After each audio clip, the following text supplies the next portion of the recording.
Hey guys, tonight we step into a world of steam and starch, where mornings begin not with birdsong or bliss, but with coal smoke in your nose and a corset at your throat. You're about to live an entire day as a Victorian woman, from the moment your eyelids flutter open to the second your diary closes in secret whispers. You won't believe how much of that day is spent simply pretending. Pretending you're fine. Pretending you're virtuous. Pretending you can breathe, and yes, pretending you don't want to scream into a lace-trimmed pillow. All right, before you get too cozy, go ahead and smash that like button and subscribe, but only if your heart says yes. Let me know in the comments where you're listening from and what time it is for you. Dim the lights, get that fan going for some background vibes, and let's chill into tonight's little adventure. You wake up before the sun even considers it. The fire in your bedroom grate has long gone out. Your breath fogs visibly in the air. It's freezing. And no, there is no central heating, just the coal residue in your lungs and the itch of yesterday's stale soot clinging to your sheets. You're not allowed to start your day by pulling the blankets higher. That would delay the inevitable. Somewhere below, a maid, likely younger than you and twice as tired, is stoking the fire, boiling water, and preparing the kettle. You don't envy her, but you don't exactly have the luxury of relaxing either. The bell rings, you ring back, and within minutes she enters with a basin of water that is never quite warm enough, along with your underthings for the day. Chemise, stockings, petticoat, corset. Oh, the corset. It's time. She helps you into the garment as you stand half numb in your shift. You grip the bedpost. She pulls the laces, tighter and tighter. Your ribs compress. Your lungs protest. You feel your heart thump awkwardly under the pressure of a whalebone. But you can't say enough. There is no such thing as enough tightness. Your silhouette must be immaculate, or else what was the point of being born female in this house? You want to cough, but you don't. It would ruin the moment. Now comes the bustle. Literally a puffed rear stuffed with padding to create that elegant S-curve. If you're unlucky, it's been stuffed with horsehair that sheds like mad and clings to your stockings. The maid slides your gown over your head, arranging the sleeves just so. You try not to notice that she hasn't made eye contact all morning. That's part of the dance. If you're of a higher rank, your dress was chosen for you. If you're merely middle class, you still need to pick something appropriate for receiving no one and going nowhere. Because appearances are a full-time job. You glance at the mirror. Do not smile. Do not slouch. The woman in the reflection doesn't look like someone ready to conquer the world. She looks like someone ready to be seen, not heard. That's the goal. Now the gloves. Heaven forbid you handle anything with your bare fingers. You hear footsteps on the stairs. Father, husband, brother, doesn't matter. You must already be composed, seated, and pretending you've been awake for hours. Bonus points if your needlework is strategically placed on your lap like you've been quietly toiling. Breakfast is downstairs, but before that, hair. If you're lucky, your maid is skilled. If you're not, she's creative. Because your hair must be curled, pinned, puffed, or braided, sometimes all three, into something that matches your social rank, age, and marital status. And if you're preparing for a good match, it better whisper desirable, but not desperate. You try to ignore the tugging. The bobby pins bite. Your scalp stings from the previous day's rag curls, twisted overnight in a sleep that wasn't restful. You wince. She says nothing. Neither do you. It's only morning, and already your body's a battlefield of restraint. Steel on your torso, pins in your scalp, a smile plastered where comfort used to live. By the time you stand, dressed and coiffed and barely breathing, you look like a porcelain figure, immaculate, composed, and eerily fragile, and you're still not allowed to eat yet. You descend the stairs as if your joints were made of porcelain, because if you so much as stumble, the sound of a misstep might summon questions. Are you unwell? Have you been out of sorts lately? Is something wrong with your digestion? Or worse, your temperament? In Victorian England, A bruised shin can somehow become a character flaw. Downstairs, the breakfast room smells faintly of over-boiled eggs and weak black tea. The men of the house are already seated. Father folds his newspaper deliberately, the rustle signalling that conversation may now begin, but only if you've got the right kind of voice. You're offered a slice of toast, plain. The butter is there, of course, but you'd better not be the first to use it. You say thank you, cut delicately, and chew with purpose. Eating isn't really the point. Looking decorative while you eat? That's the act. If you're married, your husband might remark on the weather. If you're not, the silence stretches. Your role is to observe and smile. Speak only when spoken to. A misplaced comment at breakfast can get you disinvited from dinner. This is the power of mornings in your world. They shape the tone of your entire day. You don't own this house. You curate it with your behaviour. Now, if you're not a lady upstairs but a maid downstairs, the situation flips. Yet somehow gets worse. You're already 3 hours into your day, and your corset, if you have one, is second-hand and sweat-stained. You started with lighting fires across a house that is always too cold, washing linens your own family couldn't afford to soil, and perhaps most painfully, serving food you'll never eat. While the mistress pecks at toast, you're scrubbing the pan it came from. You learn to be invisible, not silent, because you still get orders barked at you all day, but unseen. There's an art to it. Walking without sound, moving before you're noticed, disappearing just in time. And if you're very unlucky, you're what the Victorians called a maid of all work. That's code for no rest.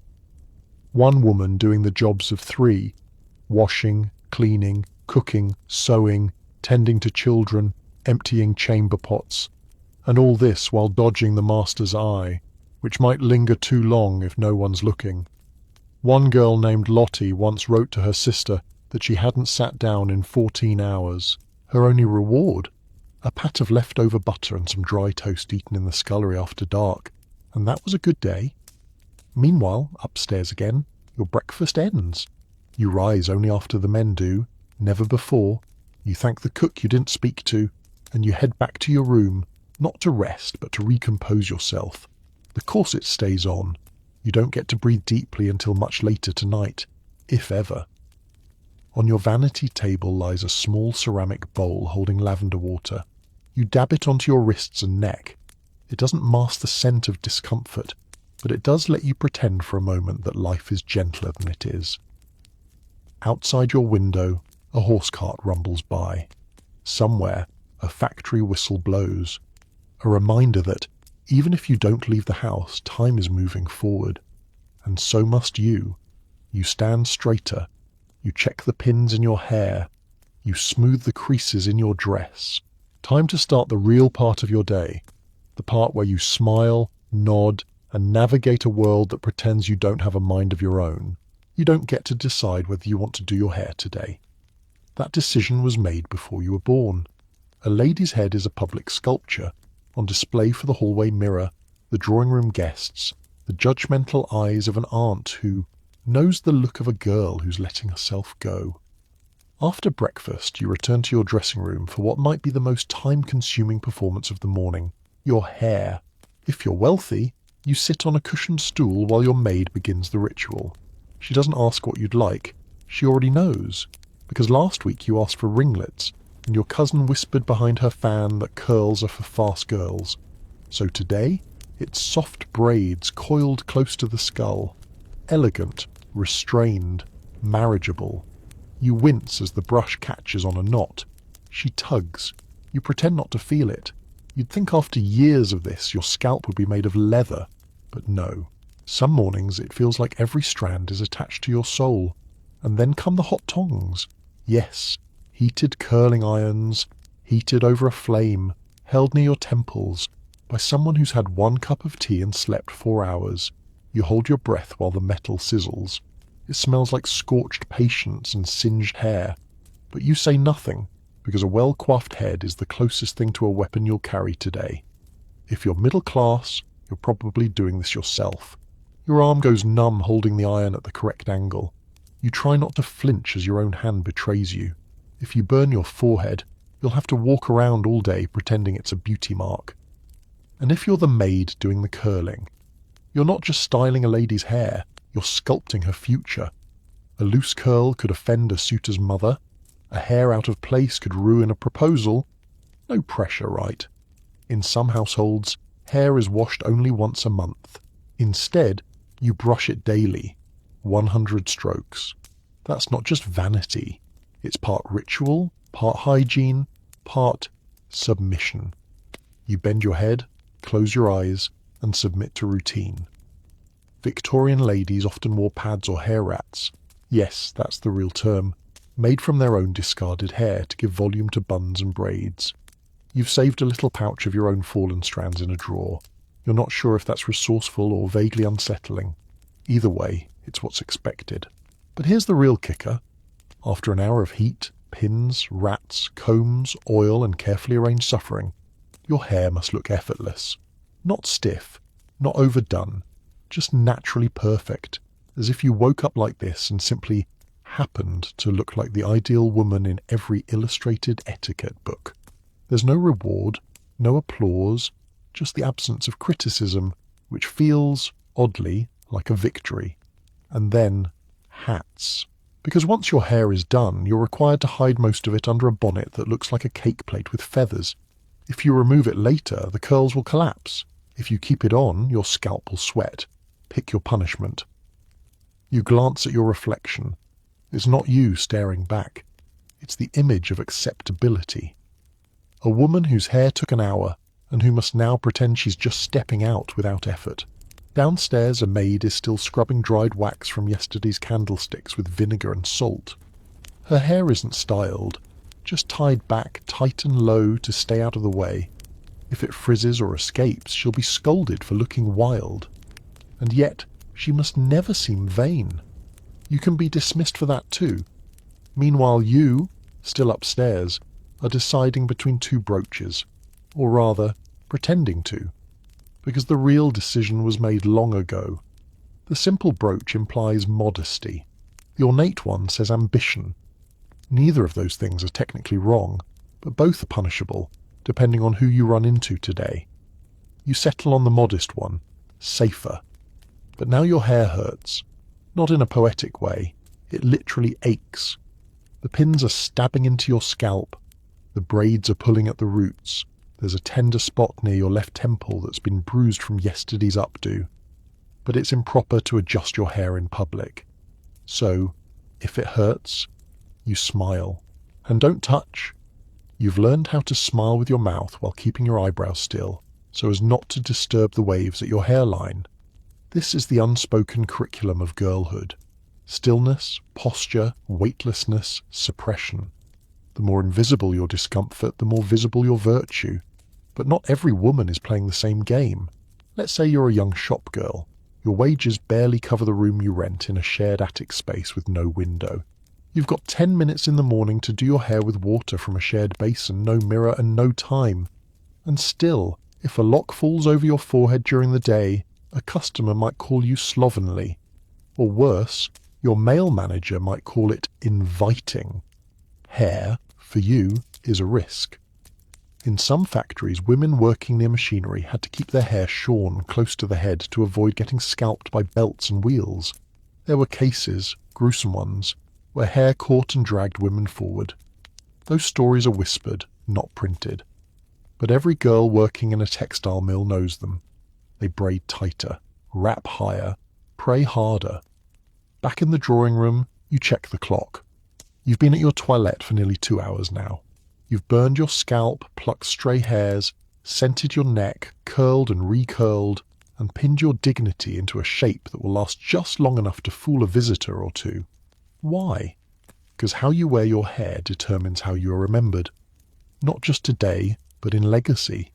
Sketches of your profile may be kept in family albums. A painted miniature might show the exact swoop of your fringe.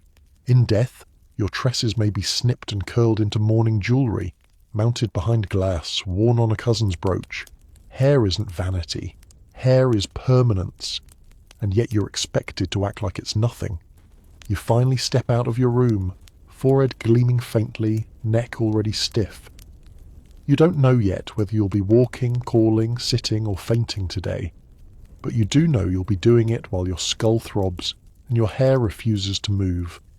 The day has only just begun. You are ready to be watched. You make your way toward the breakfast room again, not to eat, but to linger, to be seen. It's still morning, but now your presence becomes a performance. The breakfast table has shifted, the men have gone, the newspaper is folded precisely as if never touched. Crumbs are brushed away, the tea is lukewarm, and now, at last, your role begins. You sit with your hands delicately folded. A slice of toast rests on your plate, untouched. You sip a thimble-sized portion of tea and murmur a pleasantry to your mother or chaperone. You're not hungry, not allowed to be. You're available, in the social sense. A well-placed breakfast sighting might lead to an invitation, and an invitation might lead to something better. Security, marriage, stability, or at least fewer questions from Aunt Lydia. There's an order to it all. The bread first, then the egg, then perhaps a bit of kipper, but only if someone else starts first. Everything is choreographed, unspoken, and soaked in silent tension. You're not here to nourish. You're here to prove that you know your place in the hierarchy. If your family is lower middle class, you might actually eat, but quickly, modestly, and in the kitchen. If you're upper middle or gentry, you're supervised by the very furniture. The heavy sideboard watches you. The portrait of your grandmother seems to sneer. And if you're a servant, you serve, you pour the tea, you hold the tray. You stand until your back hurts, and once dismissed, you scurry to the back kitchen for whatever's left. You must not be seen chewing in the hallway. That could cost you your place. Meals aren't about food, they're about structure. Even the table itself reflects this. A long mahogany plank, often with the man at the head and the women along the sides. You're not just sitting, you're placed.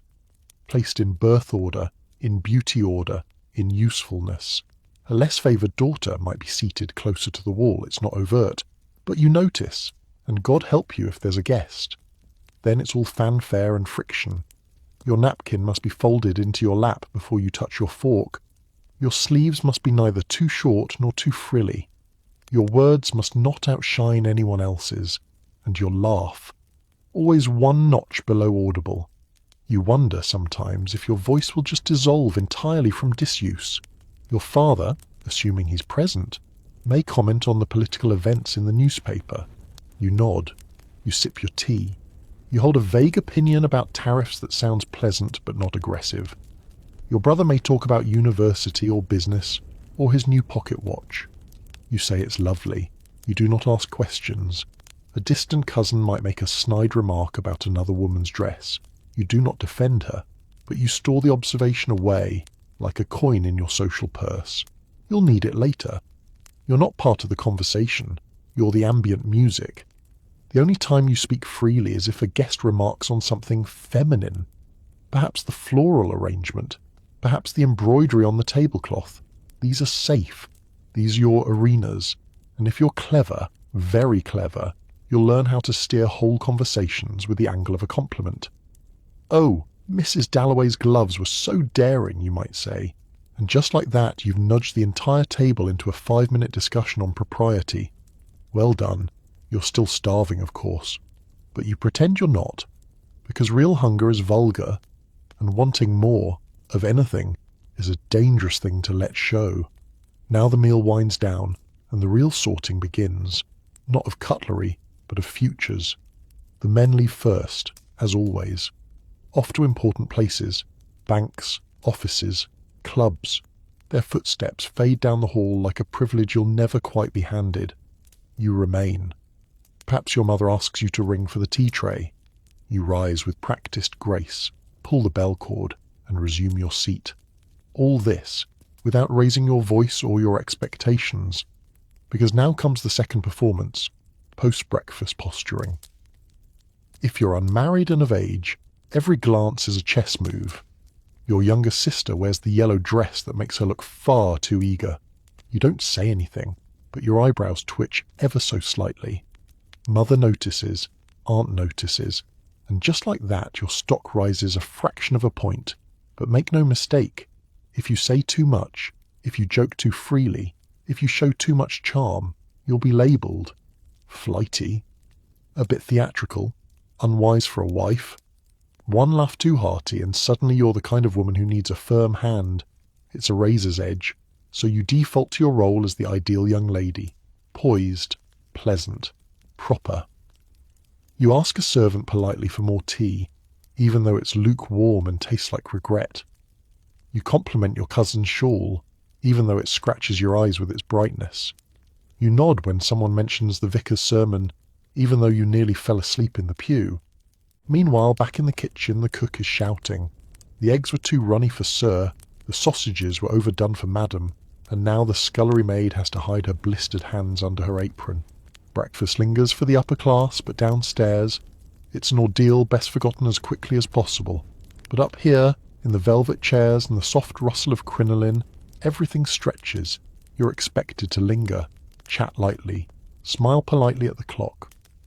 One girl in your circle, let's call her Eleanor, once dared to excuse herself early after breakfast citing a headache. A week later, a rumour surfaced. Nervous disposition, they whispered. Poor girl. Might not be up to running a household. She was never invited to that family's picnic again. This is the truth they don't print in etiquette books. You're not only performing to attract a husband, you're performing to keep your place among women. The scrutiny is sharper, the forgiveness thinner. Eventually a calling card arrives, a small, cream-coloured rectangle that holds the weight of your entire afternoon. Someone intends to drop by. Perhaps a neighbour, perhaps a mother of an eligible son, perhaps, scandalously, a woman who recently returned from the continent and might, heaven forbid, have opinions. Your mother eyes the card. She nods. Your day is no longer your own. You rise, not because you're dismissed, but because it is time to vanish upstairs once more and prepare to be seen again. Your footsteps are silent. Your corset creaks slightly. You catch a glimpse of yourself in the hallway mirror and wonder, not for the first time, if anyone would notice if you simply slipped outside and kept walking. But no, there's toast to nibble, gloves to choose, and a guest to impress. And so you return to your room, not to rest, but to reload. Now let's rewind the morning and step sideways, into a different kind of house. You're still a woman in Victorian England, but there is no breakfast room here. No maid to lace your corset, no faint scent of lavender water. There's only the sharp bite of lye, the hiss of boiling water, and the sting of cracked red fingers submerged in it. Because this time, you're not a lady of the house, you're a laundress, and your day starts before dawn. You rise in a shared cold room where 6 other women sleep in shifts. There's no time to comb your hair or sit at a vanity. Your apron goes on before your boots do. Your hands are already raw from yesterday's soap, but the pile of stained linens hasn't shrunk overnight. It never does. You head straight to the wash house, out back if you're lucky, in a shared alley if you're not. The air is thick with steam and the sour smell of human effort. A neighbour is already hunched over a wash tub, her breath forming little clouds of defeat. There's no polite conversation here, no embroidered napkins or polite bites of toast, only grunts, splashes, and the sound of someone cursing under her breath because the soap's run out again. Your job is relentless and invisible, but don't be mistaken, it's also vital. You're responsible for making the wealthier women appear clean, respectable, and sweetly scented. Without you, their gowns would yellow, their reputation would stain, their husbands would notice, and no one must let that happen. So, you scrub, with lye soap that peels the skin from your knuckles, with water so hot it feels alive, with brushes that don't soften with time. The burns on your forearms aren't accidents, they're occupational hazards. And unlike the ladies upstairs who dread breakfast conversation, your dread comes in the form of a hem stained with something you can't identify. Because if it doesn't come out, the housekeeper might dock your pay. Or worse, accuse you of carelessness. And carelessness, in a world where jobs are scarce and references mean everything, is a sentence. You don't work in silence. Around you, other women whisper, groan, even sing in hoarse voices. One jokes that her fingers are starting to look like boiled sausages. Another mutters something about blood on a nightgown. Someone else's secret she's now responsible for bleaching away. It's a sisterhood, but a bitter one. You're too tired to bond, too sore to laugh. By mid-morning your clothes are soaked, your arms are trembling, and your stomach has been reminding you for an hour that it hasn't seen bread since yesterday's crust. But you press on. You wring out heavy sheets that drip onto your boots. You haul water from the pump, each trip feeling like the slow march of time itself. You hang damp linen across sagging ropes, your fingers freezing as they pinch and pin, and maybe, just maybe, you catch a glimpse of a fine lady walking past on the street, gloved and perfumed, her parasol the colour of a fresh peach. You wonder what her hands look like. You wonder if she's ever bled into her bathwater from cracked knuckles. You wonder how it feels to rest. But you don't have time to wonder long. A child has knocked over the soap basin. Your blouse is soaked again, and there's a second load still to be done before the noon bell. You dip your hands back into the water, grit your teeth, and scrub. Because being tired is not a reason to stop. Not for women like you. By noon, the heat in the wash-house is unbearable. Your face is flushed, not from embarrassment, but from the scalding air and exertion. The back of your dress is damp. Your corset, if you even own one, is laced loosely, out of necessity, not modesty. You'd remove it entirely if you weren't terrified of being seen undressed by your employer, or some sanctimonious neighbour with an opinion. You glance down at your hands. They're swollen and wrinkled, the nails darkened and chipped. Some laundresses rub lard into their fingertips at night, hoping to soften the cracks before they bleed. It rarely works. One girl in your building, Lucy, lost the tip of her finger to a rusted washtub edge and couldn't work for 3 days. She was evicted on the 4th. So no, you don't complain about the cold, or the heat, or the blood under your nails. You just work faster. Midday brings a change. Not relief, but a shift in rhythm. The clothes are now wrung, rinsed, and flapped crisply onto lines or drying racks. But the worst part, the starching and pressing. The starch solution is made of boiled flour or potatoes, depending on what's available, and smells vaguely of rot and desperation. You stir it with a wooden paddle, then drag collars and cuffs through it before drying them flat. Once dry, it's time for the iron. And Victorian irons aren't friendly appliances. They're solid cast-iron bricks heated on a stove or coal fire. No temperature control, no forgiveness.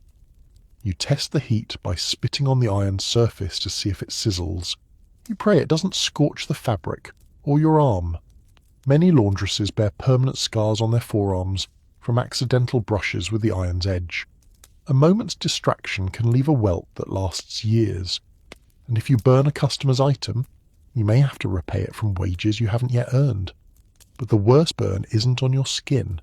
It's in the pit of your stomach, when you overhear the lady of the house scoff that her washerwoman left streaks again, as if her pristine blouse just grows magically from her wardrobe like a daisy in spring. You don't get credit. You get complaints. You press the sleeve of a fine lawn shirt, knowing full well the man who owns it wouldn't meet your eye if you passed him in the street. He'd look through you like steam, and yet here you are, smoothing the fabric that will rest against his back closer than any kiss. Sometimes, though, strange little gifts fall from pockets. A forgotten coin, a silk ribbon, a pressed flower from a gentleman's letter to a mistress. You never steal, but you remember. You tuck these fragments away in your mind like secrets. They remind you the world above you is built on illusion. The rich pretend to be pure, the poor pretend to be invisible. You've scrubbed the evidence of both. By late afternoon, the work eases, but there's no end, only pause. You still have to sweep the floors, clean the tubs, and drag the now heavy drying linens inside before nightfall. Your back aches, your shoulders slump. You still have to carry a basket up 2 flights of stairs to your rented attic, and you haven't eaten yet. Not really. But for now, you sit on a stool near the door and let the cold air hit your cheeks, and in that 1 minute before the next chore calls, You remember something strange. You're still a woman, not just a washer, not just a body, not just a pair of arms. You're you, even if no one sees it. Even if it washes away each morning like suds down a drain. Back in the warm drawing rooms of the genteel world, you've had your tea, your hair is pinned, and your corset is creaking politely with each inhale. Now comes the part no one writes poems about, the hour of the housewife. Yes, you are technically at home, but you're not idle. You're the silent axis upon which the entire house spins, not because you wield authority openly, no, that would be vulgar, but because everything must move around your orchestrated will, disguised as gentle suggestion. You begin with the household ledger. It rests on your writing desk, bound in worn green leather, and it holds the fates of every servant, supplier, and stray spoon in the house. Your hand cramps as you copy numbers in ink. Meat deliveries, chimney sweeps, new candles, broken chamber pots. Coal again. Always coal. You're not supposed to know numbers, but heaven help the butcher if his invoice is off by half a shilling. You do not call this work, of course. That would be unfeminine. You call it managing the household, a delicate dance of diplomacy, threat, and mental arithmetic with no room for error. And then come the servants. Not all at once. They know better than to crowd. Instead, they filter in with questions and requests. Mrs. Graham the cook wants to know if she may prepare fish on Friday, though it's 2p dearer. Your chambermaid Jane asks, mumbling, if she may change her half-day next week to Thursday. The gardener left a note about the rhubarb. The laundry hasn't arrived yet, and someone has torn the corner of the best tablecloth. You answer them all with the grace of a duchess and the strategy of a general. If you're too kind, the cook will order veal for every dinner. If you're too strict, the maids will mutter behind closed doors, and mutiny is born in whispers. This is your tightrope. You learned it from your mother, who once ruled the linen cupboard like a navy admiral. You remember how she would run her fingers along the edge of a teacup and whisper, "Only women notice what isn't said at the table." So now you inspect the pantry, not because you're hungry, but because mice can get in through spaces you didn't even know existed. And if your sister-in-law visits and finds weevils in the flour, she'll never let you forget it. Downstairs, the staff adjust their tone the moment you enter. The kitchen falls silent when you lift the kettle lid. You pretend not to notice. You're not their friend. You're not their enemy. You're the lady of the house, or at least you're trying very hard to look like one. Sometimes you wish you could complain to someone about how exhausting it is to always be in charge without seeming bossy, about how no one ever praises a smoothly run home, only points out the threadbare towel or crooked curtain. But instead, you write a polite note to the fishmonger requesting slightly fresher haddock if available, and you adjust the drawing room curtains by half an inch. Because if the light falls too sharply on the settee, someone might notice the wear in the embroidery. And then, a scandal, a conversation, a judgment, all from the angle of one sunbeam. That's the job. You're both the ruler and the prisoner of this space, and it's barely 11 a.m. The hour stretches. You move through the house with a quiet grace that belies the calculations ticking beneath your silk bodice.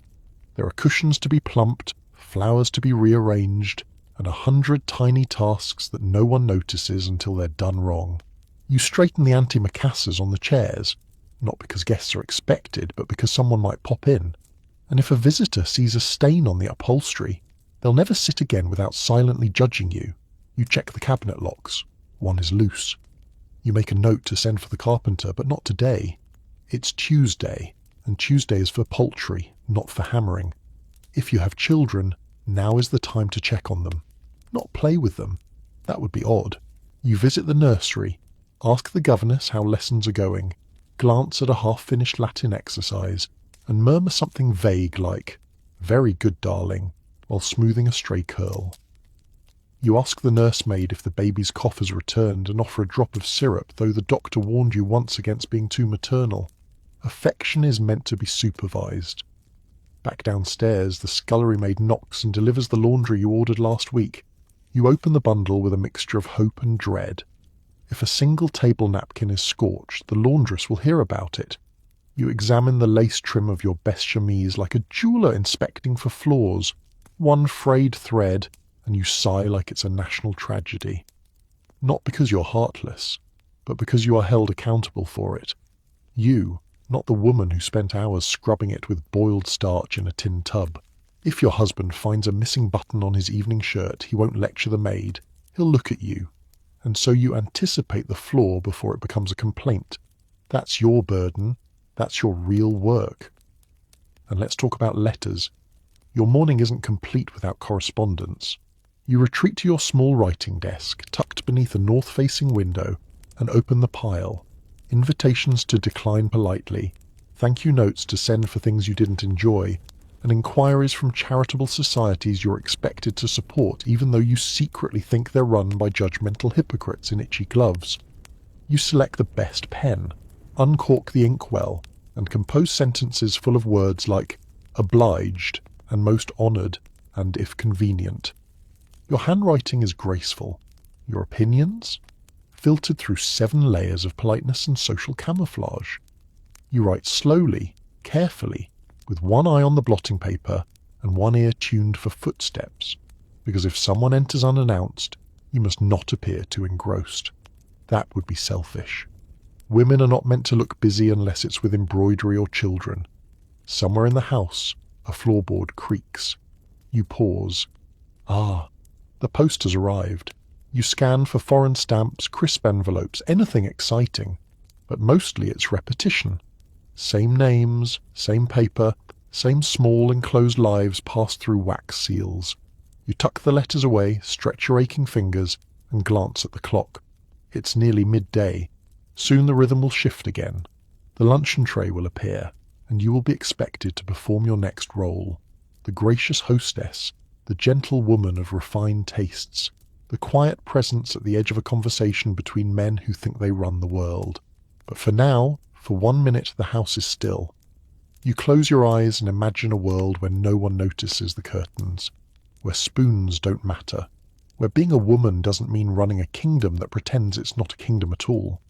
Then you stand, smooth your skirts, and move on, because you have things to do, and no one will thank you for doing them.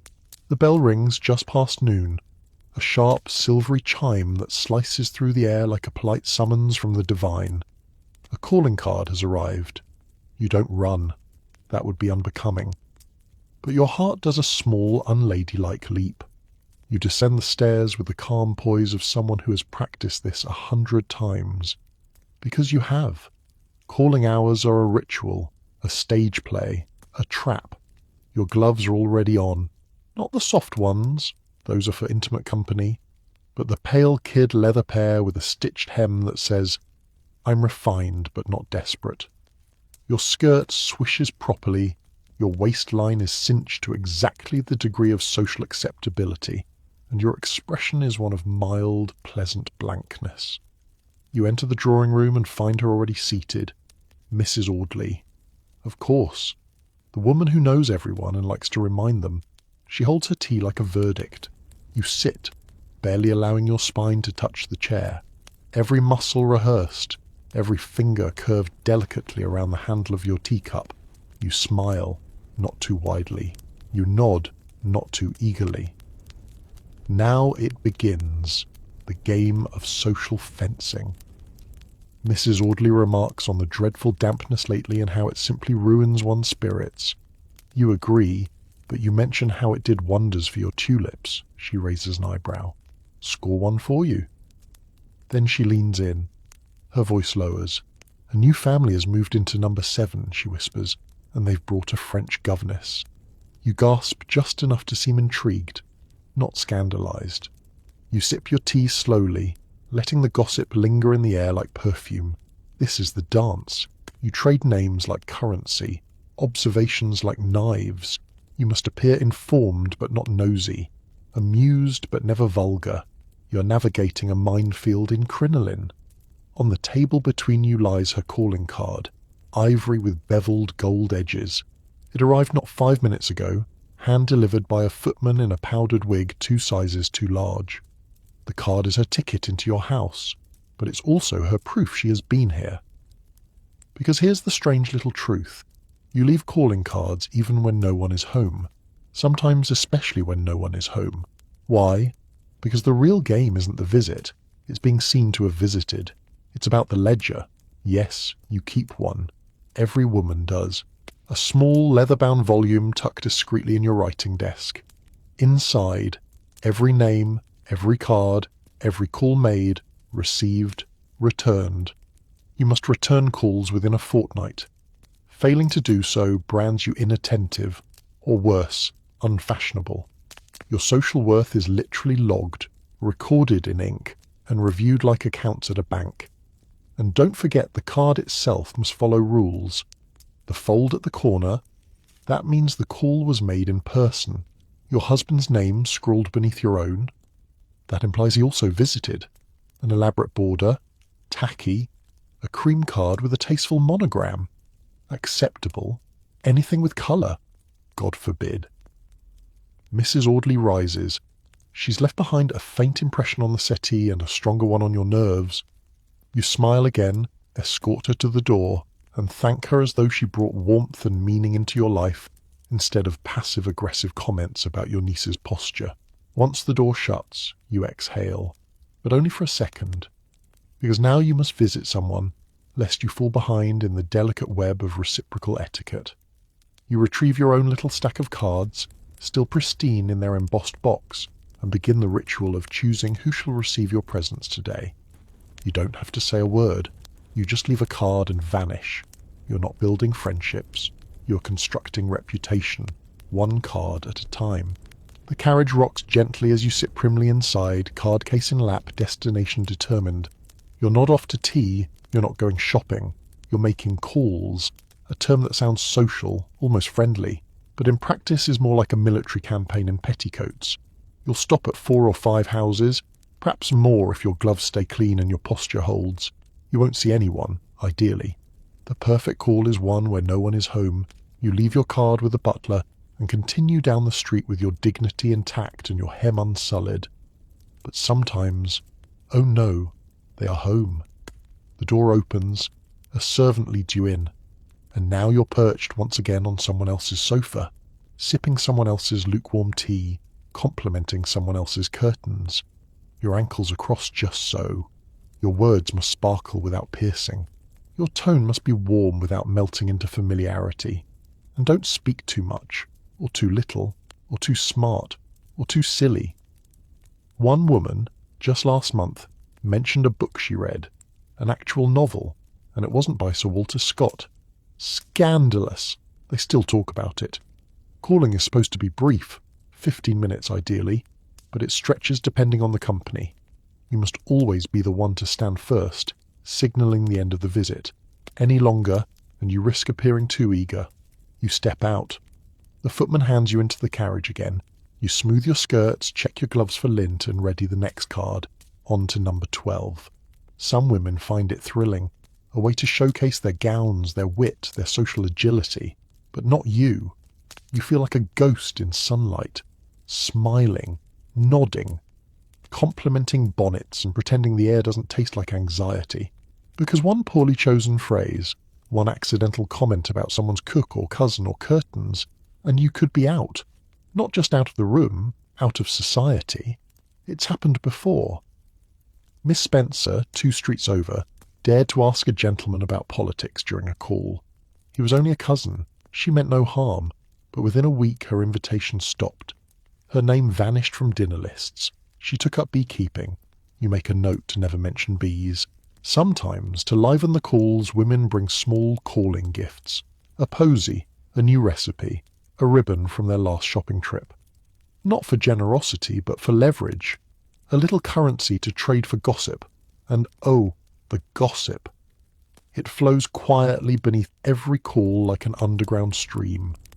Mrs. Kent's new maid wears rouge. Lady Hartley's husband is travelling a little too often. Someone heard faint violin music in the attic of number 9, which is odd since they don't own a violin. And that widow in the brown house never removes her gloves. Perhaps they're hiding something. A rash, a tattoo, a scandal. You pretend you don't care. You do. You listen. You remember. Because in this game, your silence is not submission, it's strategy. At last, your rounds are complete. You return home exhausted, wind-blown, and brittle from pretending. You remove your gloves with slow, deliberate care, as if peeling off the person you had to be for the last 2 hours. You drop the card case back in its box. You exhale, and then you take up your own stack of received cards. You note who visited, who didn't, who folded the corner, who forgot your name entirely, and with a tiny dip of your pen, you make a mark beside one. A single dot. A woman to whom you will not return the favour. She won't know it yet, but her place in your world just vanished, without a word. By the time you return from your calls, the drawing room is quiet again, the air faintly stale with the perfume of earlier visitors and the residue of polite conversation. Now comes the hour of domestic virtue, needlework. Not because something truly needs mending, but because a woman must appear industrious at all times. God forbid anyone think you are idle, so you sit by the window, sunlight pooling onto your lap, and lift your embroidery hoop. You've already begun a floral sampler, though it's hard to tell the violets from the forget-me-nots. They've both been sewn with the same expression of weary purpose. You thread the needle, your fingers still sore from earlier letter writing. You wish, absurdly, for something to unravel, just so you could repair it. A task with a beginning and an end, a sense of progress. But this isn't about completion, it's about presence. Proof that your hands are gentle, your time is valuable, and your purpose is decorative but disciplined. Every stitch you make is a stitch of virtue. Needlework isn't a hobby, it's evidence of your morality. If your cousin arrives unexpectedly, you will be seen with hoop in hand and eyes modestly lowered. If your mother-in-law drops in, she'll find you darning socks you've already darned 3 times over. If your husband appears, he'll see you producing something delicate, quiet, feminine, everything a Victorian wife is supposed to be. Sometimes other women come to sit and sew too. A small circle of skirts and sighs, each needle dancing through cloth while the mouths whisper their own threads of scandal, worry, envy, and dreams. I hear Mrs. Grafton's daughter is courting a curate, one says, stabbing the linen just a bit too forcefully. Curates don't pay, another sniffs. She'll be living on boiled potatoes and God's good favour. They laugh. Quietly, of course. But there's something else beneath the sound. Relief. That this time, the gossip isn't about you. Needlework is a shield. You hide behind it. You disappear into it. And it hides you too. From questions, from loneliness, from the creeping sense that none of this thread, none of this lace, none of this labour will ever truly belong to you. But even here, there are rules. You may embroider pillowcases, handkerchiefs, chair cushions, but not anything too fine. You mustn't outshine the work of the servants, and don't attempt anything overtly original. A rose is lovely, a bird acceptable, but an owl with spectacles or a woman on a bicycle, that's eccentric, that's dangerous. You remember the story of a girl who stitched a picture of a woman standing alone holding a sword. They say her father burned it, so you stitch a daisy instead, because a daisy is safe. Somewhere nearby, a governess corrects a child's Latin declension. She too holds her own kind of needlework, shaping minds that will never remember her name. She's unmarried, invisible. The other women don't ask her to join them, not out of cruelty, but out of caution. She's neither servant nor lady, neither threat nor comfort. Her mere presence reminds you what happens when you fall between the cracks of class. You bend closer to your needle point, a tiny prick on your finger. A bead of blood blooms against the fabric. You blot it quickly. No one saw. You resume your stitches, pretending it didn't happen. That's what Victorian women do best. By now, your hands move without thought. In, out, pull. The rhythm of the needle has numbed your thoughts into a strange, floaty quiet. That's the dangerous part. When your hands are busy but your mind wanders, that's when the daydreams begin. You imagine tossing the hoop aside and walking straight out the door, or perhaps sewing something wildly inappropriate. A mermaid, a pistol, a grinning fox, something alive, something that would make the aunties gasp into their teacups, but instead you thread another pale blue strand. Because you know what this embroidery circle really is. Not a pastime, but a surveillance system. A genteel one, embroidered with roses and edged with doilies, but surveillance all the same.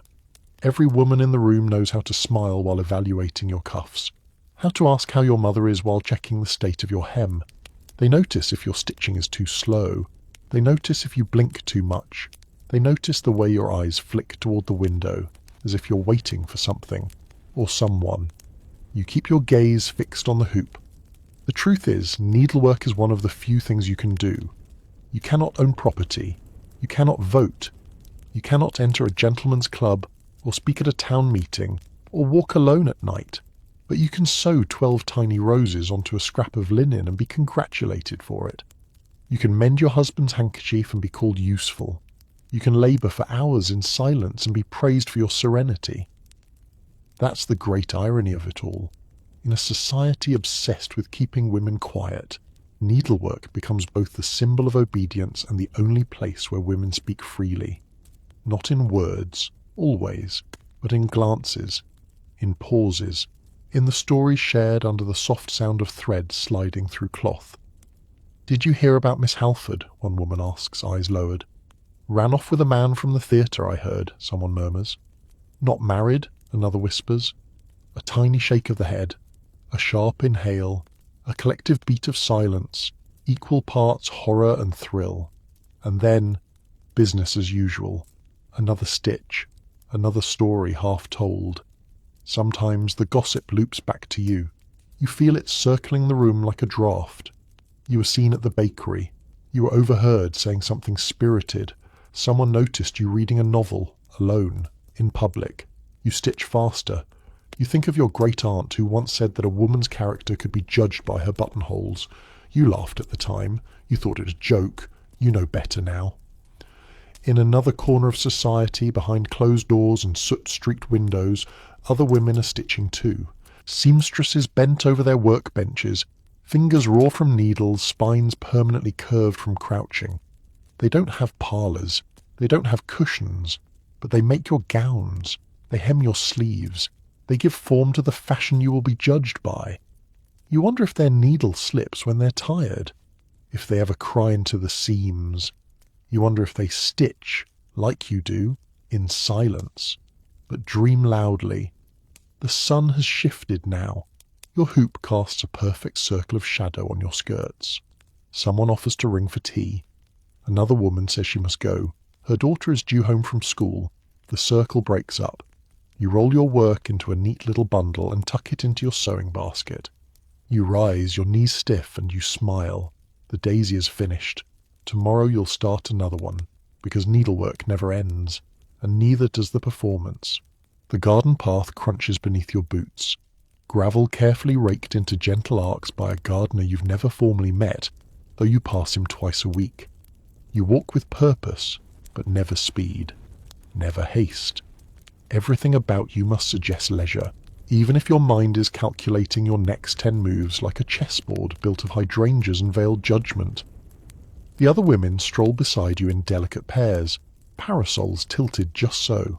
Their cheeks are pink, not from exertion, but from the expectation of vitality. The sunlight glances off your bonnet.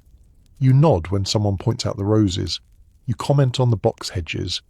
You do not mention that your stays are cutting into your ribs. This is not a walk for pleasure. This is a promenade, a mobile audition. For whom? It depends. If you're unmarried, it's a march across a battlefield, dressed like a bride, hoping no one notices the metaphor. If you're married, it's a reaffirmation of your status, a visual announcement that you're still graceful, still in command, still worthy of your place on the path. But if you're watching, if you're one of the mothers or aunts or chaperones, you're looking for posture, for potential, for danger signs. A glance too long between young people, a laugh too sincere, heaven forbid, an accidental brush of sleeves. That could spiral into talk, and talk becomes suspicion, and suspicion.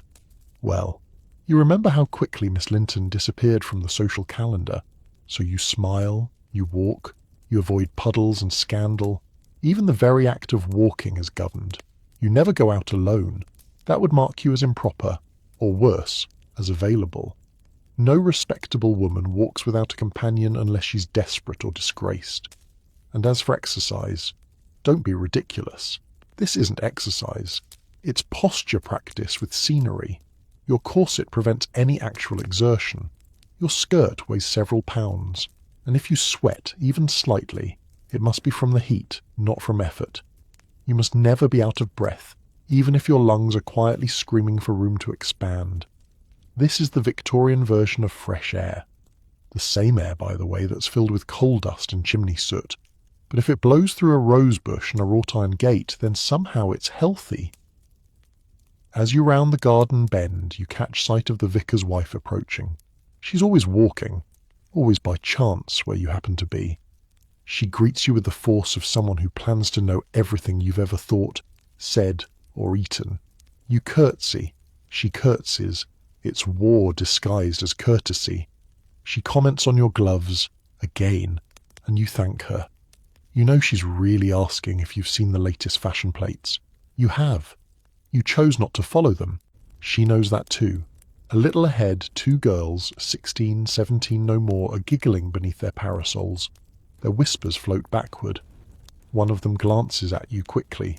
You remember when you were their age, when you thought the garden was a secret, not a stage. You pass them with a nod and a smile that says, "Careful, dears." They don't understand yet. They will. Because this walk is not just a walk. It's a test. Are your shoes clean? Are your hemlines the right length? Do you know where to place your hands when you pause by the lily pond? Do you step gracefully over the root, or does your boot catch and betray your nerves? Everything is watched, especially by the men who aren't here, because word will get back to them about your walk, your dress, your laugh, and maybe, just maybe, that will determine whether or not you get a dance card next Saturday, or an invitation at all. The stroll is supposed to calm the nerves, that's what the magazines say. A healthy constitutional, they call it, invigorating for the mind and complexion. But your boots are pinching, your corset is creaking with each careful breath, and your parasol is more of a shoulder cramp than a sunshield. Still you walk, because not walking would say more than anything you could utter aloud. Ahead, a group of women slow near the stone bench by the lilacs. You know what's coming. The pivot, the assessment, the implied comparisons. You pause with them as required. Someone mentions a charity fair. Someone else sighs about a cousin's child who has developed a rather unfortunate fondness for novels written by women. The collective gasp is soft and synchronized. You nod along, careful to neither sound approving nor dismissive. You rest your parasol tip down, your gloves arranged just so on the handle. Your face is a pleasant watercolour of attentiveness. A widow in black murmurs something sharp about how young ladies today walk with too much swing in the hips. Everyone titters. You smile gently and reposition your feet, because even your gait is fair game. The idea, of course, is that you're simply enjoying the garden, admiring the asters, sniffing at the peonies, letting your cheeks pink naturally in the sun. But everyone knows the truth. This is a parade of eligibility, a living catalogue of feminine poise. The older women are watching for signs of rebellion. The younger women are watching each other, and somewhere behind an upper window perhaps even your own mother is watching too, taking mental notes for that evening's fireside report. The garden path loops you back toward the side entrance. You walk slower now, as if by dragging the moment out you can avoid returning to the performance inside. But the gravel ends. The stone steps begin. You ascend like a performer exiting the stage. Your fingers brush the banister. You step through the threshold into the shaded hall, where your body can finally relax a little. Behind you, the maid closes the door. You allow yourself one brief, private sigh, and then you recompose. Again. Because the drawing room awaits and you're expected to appear as if you've just floated in on a warm breeze. But before you rejoin the others, you pause in the hall and glance at your reflection in the mirror. There you are, bonnet slightly askew, cheeks a little too flushed, a wisp of hair daring to escape your carefully pinned coiffure. You smooth it back into place, not because you mind the chaos, but because someone else would, and their opinion matters more than your comfort, just like everything else. In another world, one street over, a factory girl trudges through mud, shoulders hunched, skirts damp to the knees. No parasol, no gravel path, no judgment, at least not the kind that follows you into dinner parties. She walks fast. No one cares how her boots look when she arrives. But you're not allowed to arrive, only to appear, as if you were always already there. Perfect, light-footed, flawless. Back in the drawing room, someone hands you a glass of lemonade. You sip, you nod, you compliment a dress you find hideous, and you sit once more in your favourite chair, your posture straight, your ankles crossed, and prepare for the next scene. The afternoon isn't over, and neither is the show. The garden path crunches beneath your boots, gravel carefully raked into gentle arcs by a gardener you've never formally met, though you pass him twice a week. You walk with purpose, but never speed, never haste. Everything about you must suggest leisure, even if your mind is calculating your next 10 moves like a chessboard built of hydrangeas and veiled judgment. The other women stroll beside you in delicate pairs, parasols tilted just so. Their cheeks are pink, not from exertion, but from the expectation of vitality. The sunlight glances off your bonnet. You nod when someone points out the roses. You comment on the box hedges. You do not mention that your stays are cutting into your ribs. This is not a walk for pleasure. This is a promenade, a mobile audition. For whom? It depends. If you're unmarried, it's a march across a battlefield, dressed like a bride, hoping no one notices the metaphor. If you're married, it's a reaffirmation of your status, a visual announcement that you're still graceful, still in command, still worthy of your place on the path. But if you're watching, if you're one of the mothers or aunts or chaperones, you're looking for posture, for potential, for danger signs. A glance too long between young people, a laugh too sincere. Heaven forbid, an accidental brush of sleeves. That could spiral into talk, and talk becomes suspicion, and suspicion. Well, you remember how quickly Miss Linton disappeared from the social calendar, so you smile, you walk, you avoid puddles and scandal. Even the very act of walking is governed. You never go out alone. That would mark you as improper, or worse, as available. No respectable woman walks without a companion unless she's desperate or disgraced. And as for exercise, don't be ridiculous. This isn't exercise. It's posture practice with scenery. Your corset prevents any actual exertion. Your skirt weighs several pounds, and if you sweat, even slightly, it must be from the heat, not from effort. You must never be out of breath, even if your lungs are quietly screaming for room to expand. This is the Victorian version of fresh air. The same air, by the way, that's filled with coal dust and chimney soot. But if it blows through a rose bush and a wrought iron gate, then somehow it's healthy. As you round the garden bend, you catch sight of the vicar's wife approaching. She's always walking, always by chance where you happen to be. She greets you with the force of someone who plans to know everything you've ever thought, said, or eaten. You curtsy. She curtsies. It's war disguised as courtesy. She comments on your gloves, again, and you thank her. You know she's really asking if you've seen the latest fashion plates. You have. You chose not to follow them. She knows that too. A little ahead, 2 girls, 16, 17 no more, are giggling beneath their parasols. Their whispers float backward. One of them glances at you quickly. You remember when you were their age, when you thought the garden was a secret, not a stage. You pass them with a nod and a smile that says, "Careful, dears. They don't understand yet, they will. Because this walk is not just a walk, it's a test. Are your shoes clean? Are your hemlines the right length? Do you know where to place your hands when you pause by the lily pond? Do you step gracefully over the root, or does your boot catch and betray your nerves?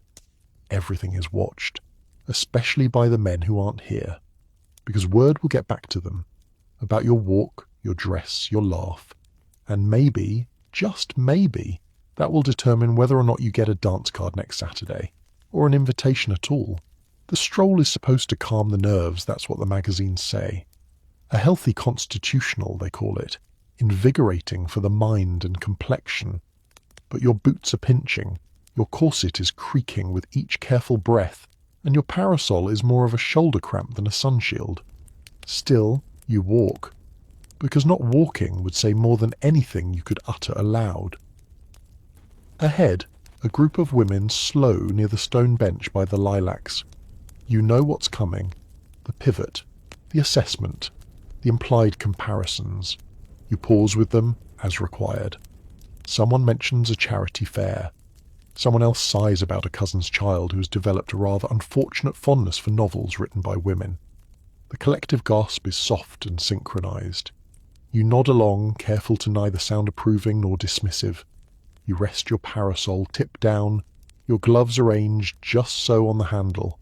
Your face is a pleasant watercolour of attentiveness. A widow in black murmurs something sharp about how young ladies today walk with too much swing in the hips. Everyone titters. You smile gently and reposition your feet, because even your gait is fair game.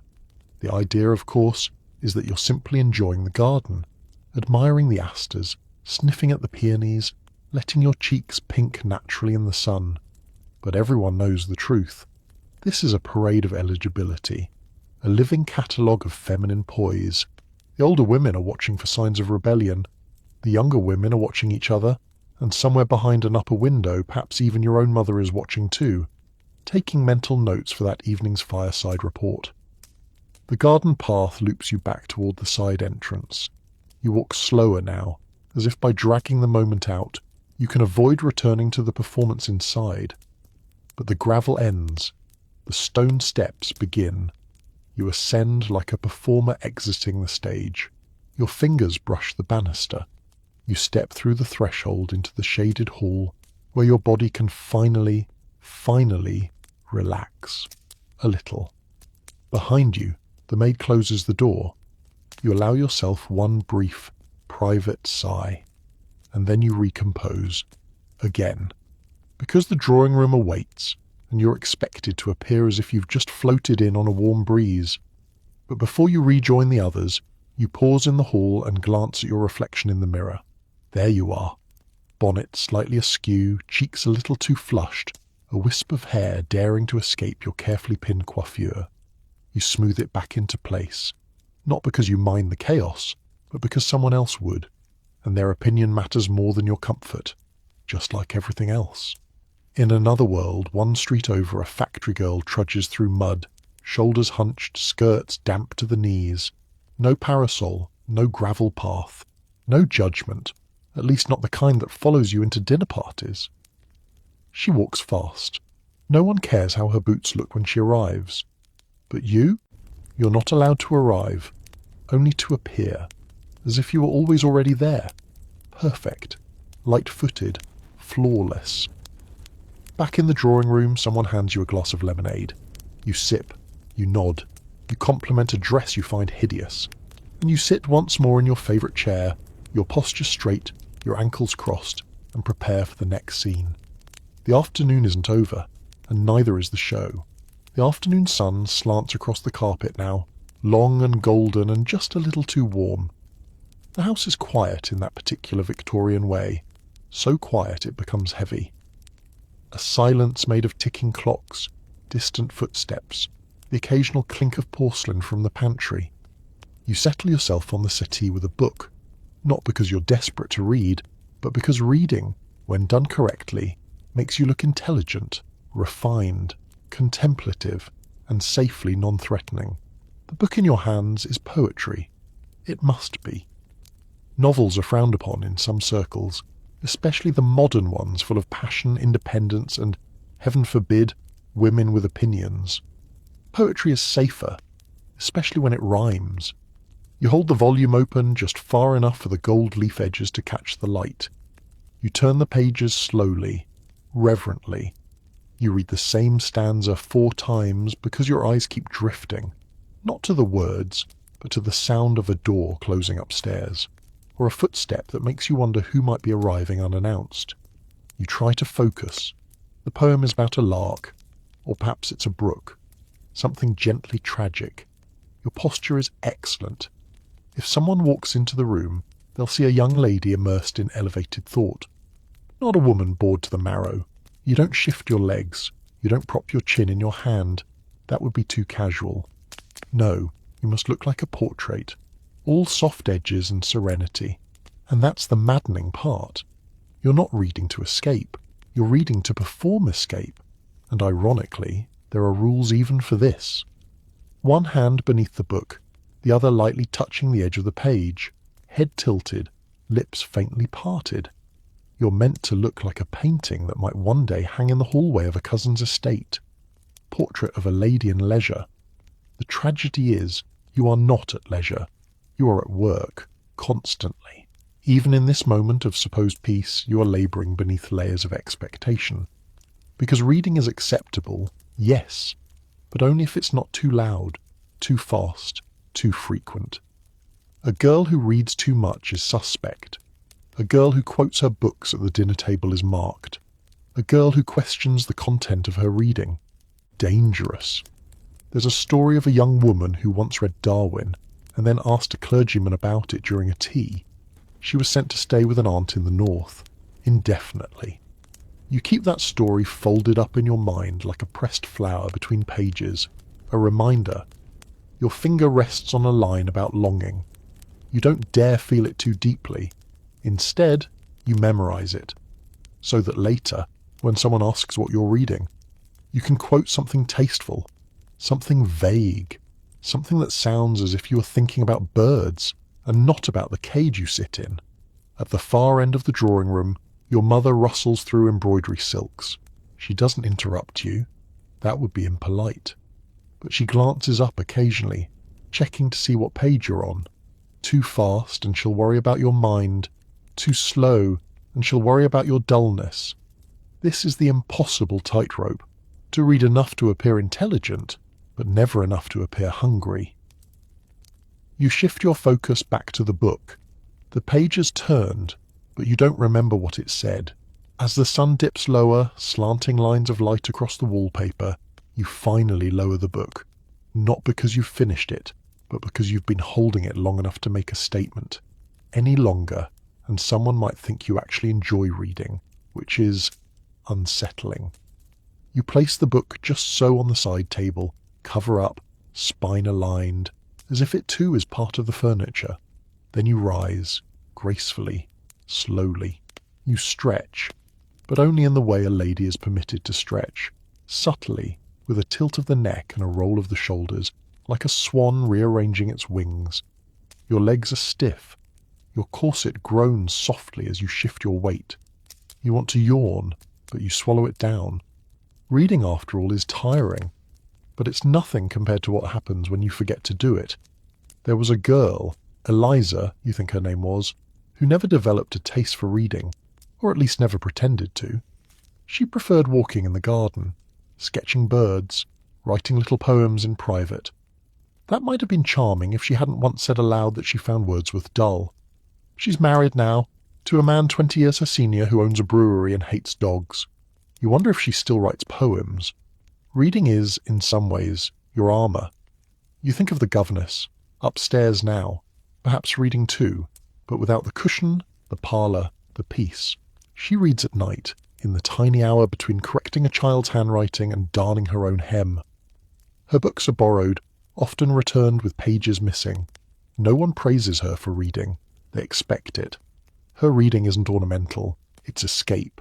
You envy her a little for that. There's something dangerous about reading for meaning. You felt it, once, quietly, when a sentence snagged something inside you, a passage that made you feel seen. That felt like it had been written by someone peering through time, straight into your own ribcage. But you folded the page gently, closed the book, and tucked it away. Because letting a book change you is as perilous as letting a corset slip undone in public. No one wants to see a woman undone. Not really. So instead, you collect little quotes, snippets, safe bits of poetry you can offer at gatherings, a line about the moon, a metaphor about flowers, nothing that could ever be misconstrued as desire or discontent. Even your books are curated for the drawing room. Your father once gifted you a volume of Milton with a note that said, "Strong minds need strong verse." You read 3 pages and wept. Not because of the words, but because of the moment. He saw you, briefly. Then he never mentioned it again. Now you mostly read what is expected, what is beautiful, what will look appropriate left on the piano bench. But sometimes, when no one's watching, you return to the pages that feel dangerous, the ones with angry women, or lonely ones, or clever ones who ask questions that echo long after the book is shut. You never say their names aloud. You just keep them folded into your memory, like a secret pressed between your gloves. Because books may be bound, but you're not as tightly stitched together as they think. Not yet. Upstairs, just past the second landing where the air grows cooler and the wallpaper peels slightly at the corners, lives a woman who dines alone, sleeps alone, and smiles only when the children get their French conjugations correct. She is the governess, and today let's step into her shoes, or rather, her stiff, sensible boots. You walk the corridor to her room, tucked near the nursery but never in it. Close enough to be summoned, far enough to be separate. That word, separate, defines her life. You enter her space. It is small, ordered, a room of modest possessions and quiet pride. There's a writing desk with 3 books stacked neatly, grammar, geography, and something half read and secretly treasured. There's a trunk under the bed. She's had it since she was 16. Her gown is dark, plain, made to blend, and so is she. As the governess, you exist in a strange limbo. Not a servant, yet not a lady. Not paid enough to live well, not quite accepted enough to marry up. You eat with the children, not with the family. You teach manners you're not allowed to use. You attend church but sit at the back. You listen at the dinner parties but only through the walls. In short, you are indispensable and invisible. You rise early, before the nursemaid, before the first bell. You dress quickly, no corsets, no layers of silk, just wool and cotton and practicality. You brush your own hair, tie it back, and start the day with sums. Your pupils are lovely sometimes, other times monsters in lace. They pinch, they lie, they declare boredom after 5 minutes of spelling, but you endure it, because you are being judged too. If a child misbehaves, it's your fault. If they miss a lesson, it's your negligence. If they fall behind in Latin, you're not up to standard. And yet, when the child recites a flawless passage from Julius Caesar at dinner, no one praises you. They praise the child. The father beams, the mother dabs her eyes. You remain in the shadows. You correct the next exercise silently. At midday, you escort the children into the garden, but not for leisure. This is object learning. They must name 5 trees and 3 birds before they are allowed to run. One of them falls in the mud. You scrub their boots later. You don't sigh.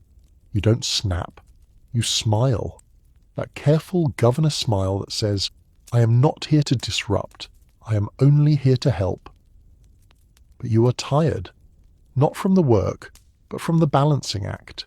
The daily, hourly effort to be serious but not cold, intelligent but not intimidating, nurturing but not maternal.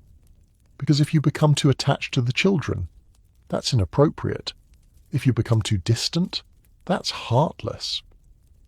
One governess in Hampshire was dismissed for holding a child's hand too long, another for refusing to. You finish the morning lessons in the nursery. The older child yawns. The younger chews a blotter. You resist the urge to scream. You ask them to recite their poetry again. They moan, but you press on, because you are expected to be a fortress of patience, and you must be good, or you'll be gone. Afternoon lessons drag on like wet wool. The children are restless now, fidgeting, poking each other with quills, inventing excuses to leave the room. You assign handwriting practice just so you can sit down for 5 blessed minutes. You glance at the mantel clock. It's barely past 2. You haven't spoken to another adult since breakfast, and even that was just the butler grunting that the fire was low. This is what no one tells you about being a governess. It's not the work that breaks you. It's the isolation. You're surrounded by people all day, yet you are alone. You're not part of the family. You're not part of the staff. You're a ghost in the corridor, acknowledged only when needed, and otherwise ignored like a misplaced vase. At dinner, you eat alone, in your room, on a tray, a slice of cold meat, a heel of bread, sometimes soup. You're not meant to dine with the family, lest you blur the line. But you're also not permitted to join the servants. They think you look down on them. Maybe you do, a little, but mostly because you're afraid they might be right when they laugh behind your back and call you a pretend lady. There's no place for you, not really. And because you are educated, and you must be, to teach, you feel the absence of companionship like a physical ache. No one to discuss ideas with, no one to share books with, no one who cares that you once translated Virgil or memorized half of Shakespeare's sonnets. Sometimes, when the children nap or run off for their music lessons, you take out your secret book, the one you keep hidden beneath your mending basket. Today it's a novel. Tomorrow it might be a volume of essays, something with teeth, something that reminds you you're still alive. You read by the window, eyes darting upward every few minutes to make sure no one sees. A governess caught absorbed in fiction can be dismissed for inappropriate indulgence. That actually happened to a woman you knew. Her only sin was reading Jane Eyre. The irony nearly killed her. Once, a guest at the house asked you what you thought of the Reform Bill. You answered honestly, too honestly. He smiled, but you noticed the frost in the lady's eyes afterward. No one's asked your opinion since, so now you speak only when necessary. You keep your lessons polite and bland. You compliment the children's mediocre drawings. You praise their recitations even when they stumble. You say yes, miss, and no, sir, and that will be quite suitable. You've learned to make yourself smaller, quieter, so that you're never mistaken for a threat. And yet, you still dream, not of grand things, not of balls or titles, just of being seen, of someone asking how your day was and actually listening to the answer, of eating at a table where someone pours your tea, of being allowed to laugh loudly, not the careful little cough of amusement you use now, but a full free laugh. You tuck the book away. The children are returning from their music lesson. You straighten your collar. You smile. And just before they burst in, you allow yourself a final thought. You are not the heroine of this household. You're not even a side character. You're the margin note, the silent presence, the hand that shapes the next generation, but is never written into the story. Still, you hold your pen. Still, you teach. Still, you stay. Because for some women, being near the fire, even on its outermost edge, is better than freezing in the dark. There's a peculiar stillness that settles into the late Victorian afternoon, the kind that makes the ticking clock feel louder, the sunlight feel thinner, and your own skin feel just a little too tight. It's the hour where respectable women are supposed to be at ease, but you're wilting. You sit in a chair that's slightly too upright, wearing clothes slightly too tight, in a life slightly too scripted. And there's no polite way to say this, but you feel off, not ill, not entirely well, something in between, a little faint, a little tired, a little nervous. That word again. Nerves. The catch-all term for every quiet misery a woman must politely swallow. You glance down at your hands, perfectly still. You fold them in your lap and wonder quietly if they'll betray you. Twitch, tremble, give you away. It's the corset, you tell yourself. You haven't drawn a full breath in 5 hours. Or maybe it's the heat, or the way your stays have pressed into the base of your spine and made your head feel oddly floaty. And yet, you won't loosen anything. Because to do so would admit weakness, and weakness invites attention. And attention, in this world, is dangerous. So you sit up straighter and pretend not to hear the buzzing behind your eyes. In the corner of the room, Aunt Margaret sighs. "Oh, poor dear," she murmurs. "You look quite peaked. Perhaps a little rest?" You nod. She rings for tea and advises a tonic, something bitter and brown with a smell like furniture polish. You sip it. It does nothing, except confirm to everyone else in the room that you're behaving appropriately. After all, Victorian women aren't supposed to feel rage, or restlessness, or despair. But a fainting spell? That's allowed. That's practically fashionable. It's even expected. You've heard of women who keep a fainting couch near every window, of women who retreat to their rooms with nerves and remain there until dinner, returning paler and quieter and somehow even more marriageable.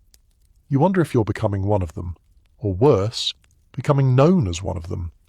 It starts with one headache, one moment of dizziness at a musical recital.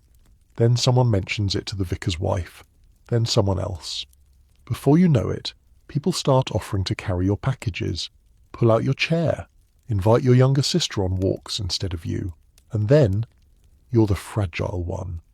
Which wouldn't be so bad, except fragility in a woman is like a rose left out overnight. At first it's charming, then it's wilted, then it's discarded. So you try to not faint, to not shake, to smile through the weight on your chest and pretend it's just your bodice sitting wrong. You try to remember who you were before the sighs started, before the word nervous crept into your mother's letters, before the doctor with the slick hair and pale hands began stopping by after church, just to check. You know what he'll say if this gets worse. You've heard it whispered at garden parties. Hysteria. That word, all sharp consonants and sharper consequences. Because hysteria is more than a diagnosis. It's a sentence. To isolation, to ridicule, to ice baths and mustard plasters, and a little room at the end of the hall where women go to get better and never quite return the same. And so, you do what all women like you were taught to do. You mask it, you lace tighter, smile wider, speak softer, and when no one's looking, you dig your nails into your palm, not to hurt, just to feel something solid. It's afternoon, the air is thick, you're still. But your mind is thrashing, and no one, not even you, can name what it is you're drowning in. By late afternoon, the dizziness turns into something else, a fluttering in your chest, as if a trapped bird is beating against your ribs. You rise from the chair, hoping movement will help, but the room seems to tilt ever so slightly. The wallpaper feels too close, the air too heavy. Someone notices, of course. They always do. Mrs. Pembroke, who lives 3 streets over and is visiting today, gasps with a sort of delighted horror. "Oh, my dear, you are pale! Sit, quickly!" And just like that, you've become the event of the afternoon. The maid rushes for smelling salts. Aunt Margaret fans you with a copy of the Lady's Journal. A cousin hovers, suggesting cool water. It's not that they want you unwell, but your faintness gives them something to do, something to talk about, something to feel useful about. You try to insist that you're fine, that it's only the weather, or perhaps the excitement of the day. But they've already decided. You've had an episode, a nervous turn, a moment. That word again, moment. In this world it can ruin or rescue you. A moment makes you interesting, vulnerable, softened. The kind of woman men feel compelled to protect and women feel compelled to discuss. You breathe shallowly as the smelling salts burn your nose. The ammonia stings, sharp enough to make your eyes water. You cough once, then twice. Everyone relaxes. "There now," says Mrs. Pembroke with the tone of someone who's just won at patience. "All better. All better." 2 words that mean absolutely nothing. They talk for a few more minutes, softly now, as if you might break if the conversation gets too loud. You nod, smile faintly, and accept the offer of a biscuit. You're now officially delicate. That's a reputation that sticks like damp lace. By tomorrow the story will travel. "Did you hear? Poor thing nearly fainted again. Such nerves, such sensitivity." Your name will hover in parlours, paired with adjectives like sweet, frail, and melancholic. You sip your tea in silence, already feeling smaller. But there's another truth humming beneath this charade, a quieter, crueler one. Victorian doctors have made women's pain into poetry. They call your exhaustion a feminine temperament, your migraines, overexcitement of the imagination. your palpitations, and excess of emotion. They've even invented machines, small, humming, whirring contraptions, to relieve hysteria in their female patients. No one calls that madness, of course. That's treatment. You sit very still, letting the tea go cold in your hand. You can't quite decide what's worse, that you've become a symptom, or that you're expected to make it look beautiful. From now on, you'll be told to rest, not to walk too briskly, not to read too much, not to let your thoughts run wild, as if your mind were an animal to be kept in a cage. But you know the truth. Your thoughts are all you have left, so you keep them, quietly, carefully. You write them down in the small leather notebook hidden inside your writing desk, the one wrapped in ribbon and tied tight. Your secret rebellion, your invisible pulse. The next time someone says, "You poor dear, your nerves," you'll nod. You'll even thank them, but inside you'll think of that trapped bird in your chest, and you'll smile, because it's still alive, and so are you. Evening begins not with sunset, but with steam. You've made it through the long hours of quiet panic and soft judgments. Now it's time for the grand illusion of rest. If you're fortunate or unfortunate enough to be part of the wealthier set, you're summoned for your evening toilette. Your maid enters, arms full of warm towels and glass bottles filled with mystery. The air fills with lavender water, ammonia, and just the faintest trace of desperation. You sit stiffly in front of the dressing mirror. She begins with your hair, brushing out the curls, retwisting the plaits, gently teasing the pins free from your tender scalp. You wince only once. She pretends not to notice. Then comes the face wash. Not soap, not anything simple.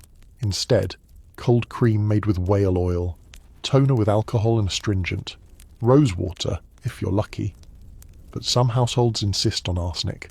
Yes, arsenic. Just a few drops in a lotion, applied to bleach the skin. Pale means pure. Pale means untouched. Pale means marriageable. Never mind that it eats away at the outer layers of your skin. Never mind that it stings.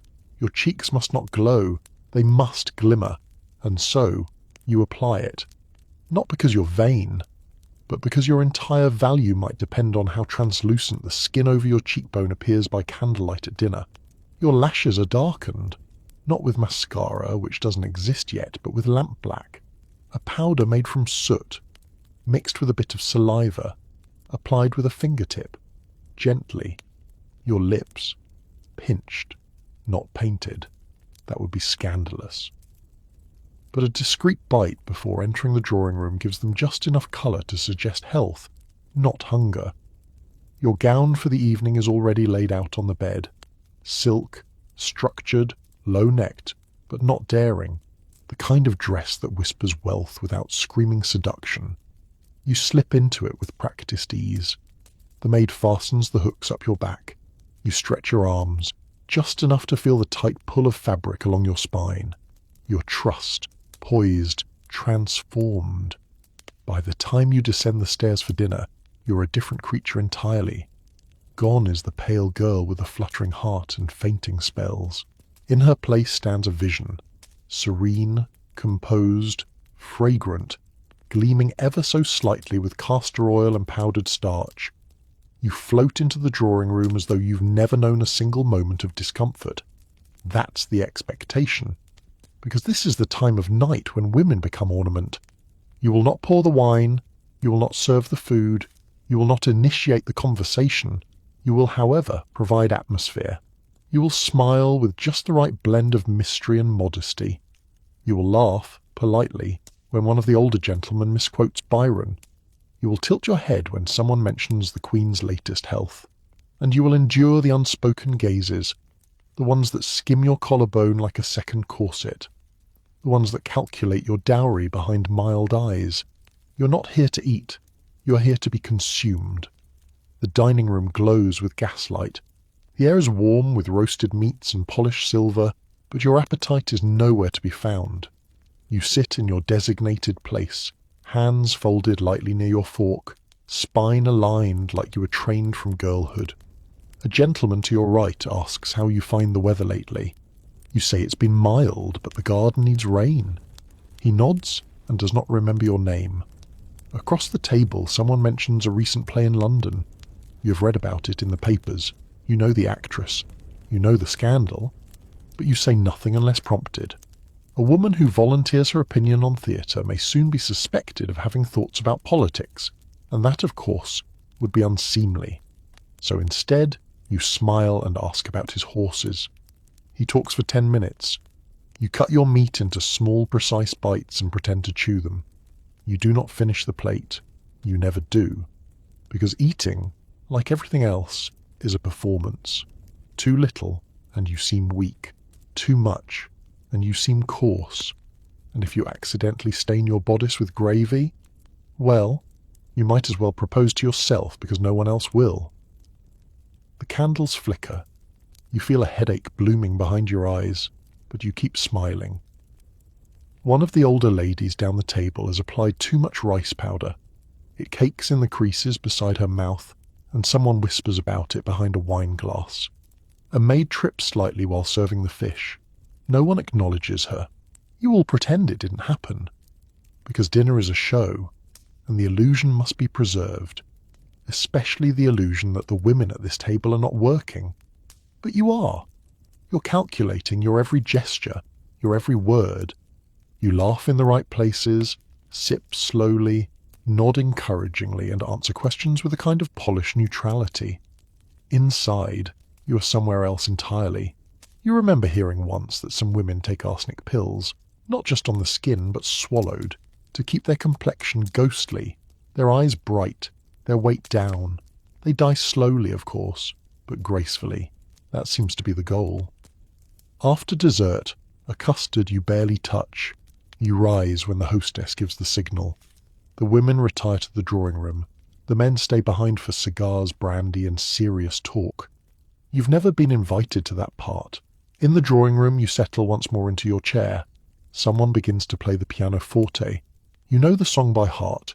You hum it under your breath, softly enough to seem charming, but not so confidently as to overshadow the performer. No one claps. They never do. One woman brings out embroidery. Another begins a story about her cousin's engagement. You smile and pass the wine. You do not yawn. You do not slouch. You do not mention the stiffness in your neck or the cramp in your foot from shoes that are half a size too small. You're composed. You're charming. You're exhausted. But when the gentlemen re-enter, smelling of smoke and opinion, you smile again. You look up. You offer a quiet, glimmering version of yourself, the acceptable version, the beautiful surface, and they nod, as if they see you. They don't. They never do. The next morning arrives with the faint ache of yesterday's politeness still lodged between your temples. The scent of coal and starch hangs in the corridor. You move slowly, as if wading through velvet. It's another day, another set of expectations. But this one comes with a different costume. Today, you are charitable. It's written into your week like scripture. Thursday mornings, charity visits. Friday afternoons, sewing circle for orphans. Saturday, perhaps, collecting for the Society for the Relief of Distressed Gentlewomen. The names change, the suffering doesn't. You dress modestly but tastefully, because appearance is part of the virtue. No silk today, too worldly. No pearls, too proud. You choose a grey walking dress with a sober bonnet and gloves that have been cleaned, not new. Your maid nods approvingly. You look suitably kind. Kindness, after all, is a performance too. You step into the carriage clutching a parcel of biscuits and hand-me-downs. You're on your way to do good. The street outside smells of wet stone and horse manure. You try not to breathe too deeply as the carriage rattles toward the poorer quarter. The air there is different, thicker, heavier, full of smoke from 10,000 chimneys and the scent of bread that never quite finishes baking. Children in bare feet dart between carts. Women with shawls pulled tight around their heads carry pails of water up endless stairs. You glance through the window, careful not to stare. Your heart aches, but you tell yourself, this visit matters. You're bringing light. You arrive at a mission house run by the Ladies' Benevolent Association. Inside, it smells of soap and desperation. Other women from your circle are already there, standing in clusters like lilies in a field of thorns. Mrs. Harrow hands you a clipboard. "If you could help with distribution," she says. Her tone implies that you might otherwise be idle. You move to the long table where piles of clothing await judgment. You pick up a skirt, patched twice, thin as paper, and fold it carefully. A young mother approaches, her face drawn but proud. She asks softly if she may have one for her daughter. You nod, but Mrs. Harrow shakes her head. "We'll see if she's suitable first." The woman flushes, murmurs an apology, and backs away. You feel something twist in your stomach. You're supposed to feel righteous. Instead, you feel small, but you say nothing. This is how charity works here. Not as mercy, but as management. The poor must behave to deserve aid. They must smile, curtsy, thank. Their gratitude must be visible, tidy, photogenic. Well, sketch-worthy, since photographs are for the rich. And your role is to witness it all, to prove that goodness exists, that the system works, that your conscience is intact.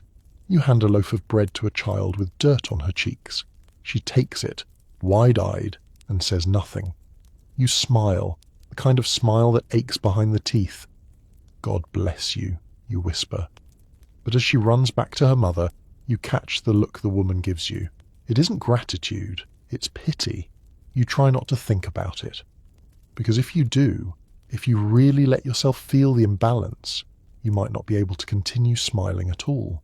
So you straighten the pile of clothing, retie the ribbons around the parcels, and tell yourself you've done your part. You've given. You've cared. You've helped. Haven't you? The day stretches long in the mission house, the kind of weary length that feels like penance. You distribute bread, sort garments, murmur polite condolences to women whose names you forget the instant they curtsy. Around you, the other ladies chatter softly about concerts and recipes. The word hunger never passes anyone's lips. When the baskets are finally empty, the air feels lighter, not because the work is done, because the spectacle is. One by one, the women file out, clutching parcels and promises. A few linger, as if to thank you, but most hurry away. They have lives to resume. You have none to return to, not really. Mrs. Harrow suggests a cup of tea before you leave. You accept. The tea is tepid, the biscuits stale. Still, she beams with satisfaction. "It's such a comfort," she sighs, "to know we've done good work." You nod, smiling at your own reflection in the fogged window. You look pious, useful, redeemed. But you can't shake the feeling that something is terribly wrong with this version of mercy, this quiet, genteel hunger for other people's pain. The truth is, charity has become a pastime, a replacement for purpose. The same way embroidery fills empty hours, philanthropy fills empty meaning. The poor are props in your story of virtue. They appear, they suffer, they thank, they vanish. On the carriage ride home, the city blurs by. Chimneys, soot, thin faces at windows. You imagine for a moment stepping out into that other world, walking until your shoes wear through, living without mirrors or manners, just breathing unobserved. But then the thought passes, smothered under layers of silk and duty. You arrive home just before dusk. The house smells faintly of polish and roses. The maid takes your cloak. You should feel accomplished. Instead, you feel like you've just returned from a theatre production in which everyone played their role too well. Upstairs, in your writing room, you open your notebook. You mean to jot down your impressions, something about the virtue of service, perhaps a quote about Christian compassion. But your hand stalls. The words that come out are not pious. They are questions. What if kindness were quiet and unseen? What if help didn't need witnesses? What if charity weren't a ladder between the classes, but a bridge? You close the notebook quickly. Dangerous thoughts, these. Better to keep them private. Better to be thought kind than to risk being thought strange. Downstairs, the evening bell rings. Dinner is served. You smooth your skirts, check your reflection, and descend the stairs with perfect poise. You will smile when asked about your day. You will say the poor are grateful. You will say it felt good to give, because that's what's expected. That's what's safe. And later, when the house grows quiet and everyone sleeps, you will sit by the window and think of the woman's eyes, the one who pitied you, the one who saw through the lace, the one who knew that good deeds done for appearance are not goodness at all, but vanity dressed as virtue. You will not forget her, not tonight, not ever. Night has settled over the city, and the gas lamps flicker faintly against the damp windows. You've changed into your evening gown, the one that cinches a little tighter at the ribs, though you hardly notice any more. You've been trained not to. Dinner was the same as always. Mild food, mild talk, mild laughter. But tonight your husband seemed distant. Not cold, never cold, just distracted. His gaze lingering on the brandy more than on you. His voice softer when speaking to the widow seated opposite. You tell yourself not to mind. That's what every married woman tells herself in this house, on this street, in this century. You smile, you nod, you keep your voice even. After all, your purpose now is stability, appearances, respectability, and love, if it ever existed, is a private thing, meant to be remembered, not expected. Later, when you retire to your dressing room, you unpin your hair and glance at the mirror. There you are, still young enough to be looked at, but not so young as to be forgiven. You touch your cheek, still smooth beneath the candlelight, and wonder when it began. This quiet exhaustion you wear like an undergarment no one sees. You remember your wedding morning. The bells, the silk, the thrill of stepping into a carriage with flowers at your feet. You remember thinking, this is the start of everything. You were right, in a way. It was the start of learning just how small a life could be when shared with someone who never asked about your dreams. You didn't expect romance to last forever. No one does. But you thought companionship might. A husband who reads beside you, who listens, who sees. Instead, he sees through you, past you, toward the smoke curling from his cigar. You've learned not to ask questions. Victorian wives don't. When a man stays late at the club, you're supposed to be grateful. He's among his peers. When he leaves town for business, you're to wave from the doorway, smile on your face, handkerchief in hand. When he returns smelling faintly of perfume that isn't yours, you simply ask, "Was your journey pleasant?" No one talks about it. But every woman knows. Infidelity is like the fog. It drifts in, seeps through cracks, and lingers even after the fire's been stoked. It's not scandalous unless someone speaks of it. Silence keeps it respectable. There are women who look the other way and women who lose their minds trying not to. You are somewhere in between. You write in your diary instead. Never names, never dates. Just words like emptiness, aching, cold. And sometimes when you're brave, I miss myself. Once you considered speaking to the doctor. Not about your husband, of course, but about your sleeplessness, your fatigue, the grey fog that never quite lifts. He would have prescribed rest, maybe a change of air, perhaps a female tonic with brandy and laudanum, the cure for everything and nothing. But you didn't go, because deep down you already know what ails you.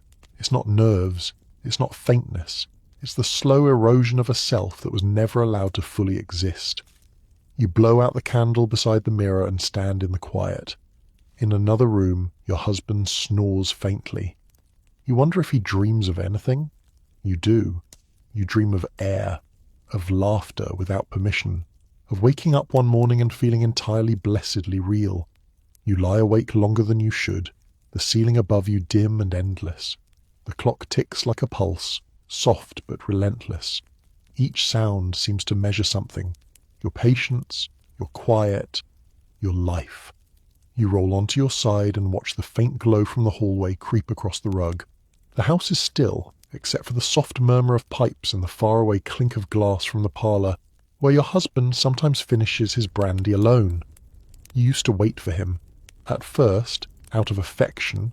Later, out of duty. Now, out of nothing at all. When he does come up, it's always the same. The soft creak of the door, the smell of tobacco and liquor, the careful avoidance of your eyes. He sits on the edge of the bed, removes his shoes, says something like, "Long day." You nod. You murmur, "Of course." There is no anger between you, only politeness, that most efficient kind of distance. You used to think intimacy meant hands and warmth and laughter, but in this world, intimacy means endurance. Two people breathing the same stale air, preserving the illusion of harmony because the alternative would scandalize the neighbors. Sometimes, after he falls asleep, you study his face by the light of the dying candle, the lines at the corners of his mouth, the grey threaded through his hair. You wonder if he ever looks at you when you're not aware. You suspect not. Your own reflection has become your only confidant. The mirror listens, at least. It doesn't interrupt, doesn't dismiss, doesn't sigh when you speak too long. You rise quietly and cross the room, wrapping a shawl around your shoulders. The night air is cold. You open the diary you hide beneath your sewing basket and dip your pen into the inkwell. The nib trembles slightly as you write. He smiled at Mrs. Linton tonight. She laughed too loudly. I said nothing. You pause. You stare at the ink spreading into the fibres of the page. You cross the line out. Then you write again. I said nothing because no one listens. You close the book. You never sign your name. It's safer that way. Safer to let the thoughts float unclaimed, as if someone else had written them. You think about the other wives you know, how Mrs. Pembroke takes laudanum in tea, how Miss Carroway feigns illness every third week so she can spend a day in bed reading secretly, how Mrs. Hartley has started volunteering at the parish just to feel useful. None of you are saints. None of you are sinners. You're all women surviving within narrow walls, each finding small, invisible ways to resist suffocation. Your rebellion is silence. Your weapon is composure. Your secret is that you're not entirely broken yet. Downstairs, a clock chimes midnight.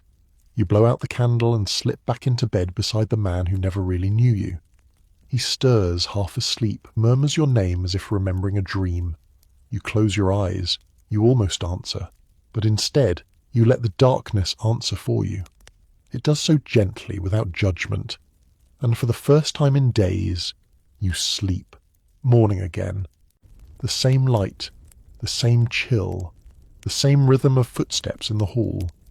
But beneath the quiet, something hums differently. An unease you can't name, like a curtain slightly stirring when all the windows are closed. You dress slowly. The maid laces your corset, her fingers quick, her face expressionless. You watch her in the mirror and wonder, as you often do, what she thinks when she looks at you. She doesn't meet your eyes. None of them do. But she knows things, more than you'll ever admit. She's seen the stains on the table linens, the tears on your pillowcases, the little tremors in your hands. Servants always know. They're trained to see without reacting. Downstairs, the house is already alive. The cook bangs pans in the kitchen. Someone is sweeping the corridor. Somewhere a baby cries. Your neighbour's, not yours. You can tell from the sound. You descend the stairs, gloved and polished, stepping carefully to avoid the faint creak of the third step. Your husband is gone already, his walking stick and hat missing from their stand. The butler nods. He's gone into town, madam. Of course he has. You enter the breakfast room, but the smell of yesterday's fire and this morning's bacon feels suffocating. You can't sit still, so you wander. Through the parlour, past the portraits, into the back hallway. You stop at the servant's door. The hum of life is louder here. Clinking dishes, hurried whispers, the rush of boiling water. You've been told never to linger too long beyond this door. It upsets the order of things. But you hover anyway. You hear laughter. Not the tight, polite laughter of your drawing room. Real laughter. Breathless, raw, alive. For a moment you envy it. Then you hear a different sound. A muffled sob coming from the washroom beyond. You hesitate, then push the door open just a few inches. The scullery maid, no more than 16, is kneeling on the floor, scrubbing a copper pot so hard her knuckles have split. She doesn't look up. You say softly, "Are you hurt?" She jumps, startled, and hides her hands behind her apron. "No, mum, just clumsy." Her voice wavers. You recognize it. The tone of someone terrified of consequence. You glance around. The tiles are slick with suds, the air heavy with heat and steam. You see her reflection in the basin water. Eyes red, shoulders trembling, her blouse damp with sweat. You know this exhaustion. You know this silence. It's a different form, but the same disease. For a moment you want to say something human, something kind, but the words lodge in your throat. You're not supposed to be here. You're not supposed to see this. So instead you murmur, "Be careful with that soap. It burns the skin." She nods quickly, grateful but wary. You turn and leave. Back in the hall, the quiet feels heavier than before. You realize that beneath all the embroidered civility, your entire home runs on invisible pain, on people who must never be tired, who must never cry, who must never exist outside their usefulness. And you are one of them too. Your dress is finer, your hands softer, but you're no freer than the girl in the scullery. Both of you are trapped by expectation, one of labour, one of propriety, both punished for slipping out of the role. You stand there, heart pounding faintly, until the butler appears at the end of the hall. He bows. "Madam, the coal delivery has arrived." And just like that, the moment ends. You nod, smile, return to the drawing room. By the time you sit down again, your face has returned to its practiced calm. But your hands, they're trembling slightly. You hide them beneath your gloves. The day unfolds in perfect, suffocating order. The servants scurry. The bell rings. The house hums like a great clock wound too tightly. And you, the lady of it all, are its quiet pendulum, swinging, polished, necessary. You spend an hour sorting correspondence, another answering none of it. You pace the length of the parlour once, twice, again. You adjust the curtains, though the light was fine. It isn't the fabric that's the problem. It's the stillness. Something in the air feels bruised. You think of the girl in the scullery, her split knuckles, the way she hid her pain like it was shameful. You could almost feel the heat of that room still clinging to your skin. But what haunts you most is not her exhaustion. It's your helplessness. You had every power but the one that mattered. To change anything. You try to banish the thought. Women in your position aren't meant to dwell on servants' lives. It's unhealthy, your mother once said, to let compassion turn into distraction. A household must have boundaries, she told you, or it will dissolve into chaos. But you're starting to suspect the chaos is already there, only better hidden. This house is a stage. Upstairs you play the angel of composure. Downstairs they play the ghosts who keep it shining. And every day the curtain between your worlds grows thinner. You remember something the cook once muttered when she thought you were out of earshot. We work to make them spotless, and they still see dirt. You hadn't understood it then. You do now. You pour yourself tea, but your hands shake just enough to rattle the cup against the saucer. A tiny sound, but in this silence, it's thunder. You take a sip anyway, hoping the heat steadies you. It doesn't. Across the room, you notice a streak of soot on the wall, just beside the fireplace. It will bother you all day. You consider calling for the maid to scrub it, but the thought of her raw hands against the lime wash makes you set the bell aside. You'll do it yourself, you think. Later, when no one sees. When did you start hiding kindness like contraband? The answer comes easily. Around the same time you learn that pity, spoken aloud, is social suicide. There are women who don't learn this lesson. Mrs. Linton, for one. She once paid for a servant's sick child to see a doctor, and the gossip hasn't stopped since. So sentimental, they whispered. So unwise. As if tenderness were a contagion. You close your eyes and listen. Somewhere a baby cries again, the same one as before. Somewhere a clock chimes deep and hollow. The sound rolls through the house, through your bones. For a moment you imagine you can hear the rhythm of all those unseen hands, scrubbing, folding, chopping, polishing, moving in time with it. That you think is the true heartbeat of this world. Not love, not prayer, not gentility, labour, unpaid, unseen, unending, and yet you are part of it. You host it. You depend on it. You wonder if that makes you complicit, or simply another cog polished and perfumed to hide the same grind. Outside, the carriage wheels rattle along the cobblestones. A dog barks. The city exhales its smoke into the dimming sky. You stand, walk to the window, and rest your hand against the glass. Down below, a maid hurries across the courtyard, carrying a bucket too heavy for her frame. The weight pulls her sideways, but she keeps moving. You could call to her, offer to help, ask her name. You don't. Instead, you whisper to the reflection staring back at you. We're both carrying something, aren't we?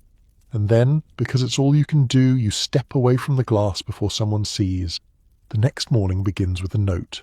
Folded, cream-coloured, faintly scented with something that used to be expensive. It's from Mrs. Winthrop, announcing a ladies' social meeting. The kind of gathering that pretends to be about art but is really about power. You know this before you even finish the first sentence. You'll attend, of course. You always do. It's not about friendship. It's about visibility. Absence is suspicious. Presence, even silent, keeps you in the circle. The meeting will be held at her home on St. John's Terrace, a mansion known for its chandelier and its chill. You dress accordingly, something refined but not ostentatious. Pale blue, with lace cuffs that suggest humility while whispering expense. The carriage ride there feels longer than usual. The city rolls past, a grey quilt of chimney smoke, laundry lines, and the occasional black umbrella. It's raining lightly, and every street smells faintly of coal and cabbage.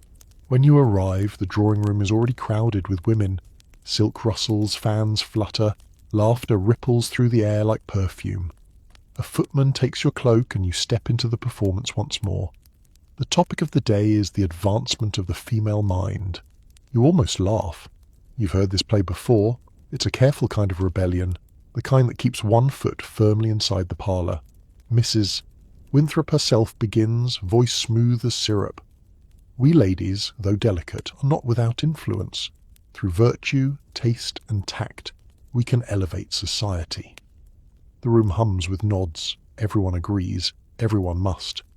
But then Mrs. Grafton, sharp-eyed, thin-lipped, never quite fashionable, dares to say, and perhaps in time we may deserve the vote as well. The silence that follows could curdle cream. Mrs. Winthrop's smile freezes.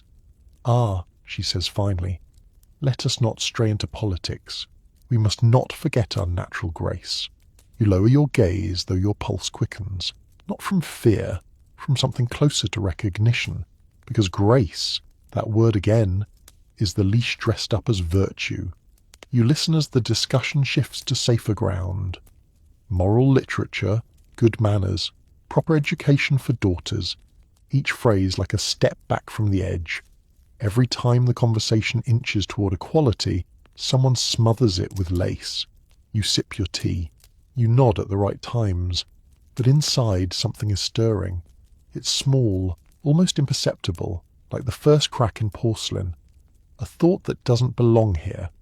A question that doesn't have permission to exist. What if grace isn't goodness? What if obedience isn't virtue? What if all this politeness, these endless hours of careful speech and careful dress, are not protection, but prison? The thought terrifies you, not because it's wrong, but because it feels true. You glance across the room. Mrs. Grafton meets your eyes, just for a second.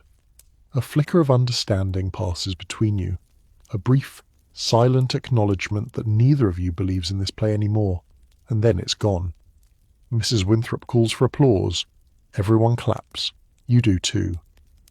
But your hands feel cold. On the carriage ride home, the rain has stopped, but the streets are slick with reflected light. You stare out the window at the wet cobblestones, at the blurred silhouettes of women hurrying through the drizzle, and you think, maybe something is changing, quietly, beneath all the ribbons and the sermons. Maybe it begins like this. A single question you can't quite unthink. That night, the question won't leave you alone. It follows you up the stairs, into the soft-lit safety of your room, into the mirror as you unpin your hair, What if grace isn't goodness? What if this entire life, this delicate dance of appearances and gestures, has nothing to do with virtue at all, and everything to do with control? You sit before the dressing mirror, the lamplight catching on the silver comb in your hand. Your reflection looks back, perfect as always, but your face feels unfamiliar, like someone you've been performing for years and can't quite remember how to stop playing. You recall Mrs. Grafton's voice, calm, brave, too bold for the room. You remember the way every pair of eyes turned on her, as if she'd said something profane. You wonder what it cost her to speak that sentence aloud. You imagine her carriage ride home, her husband waiting with questions, her neighbours whispering, the invitations that might not come next week. And still, she said it. You envy her for that.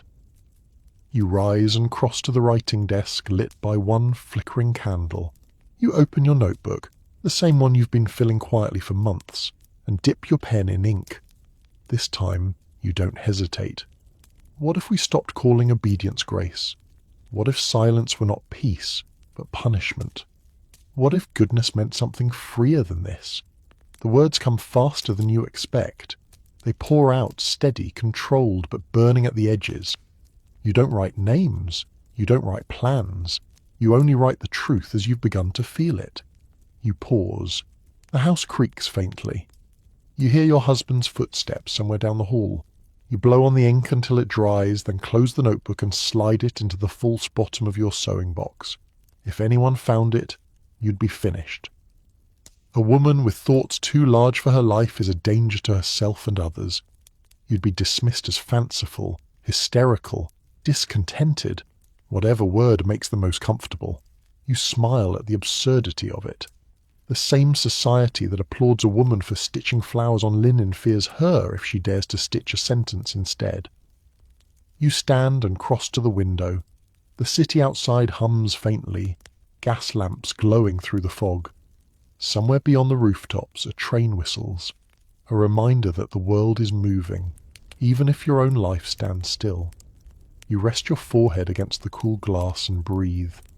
It's frightening, this shift inside you, but it's also electric, like waking from a dream you didn't know you were in.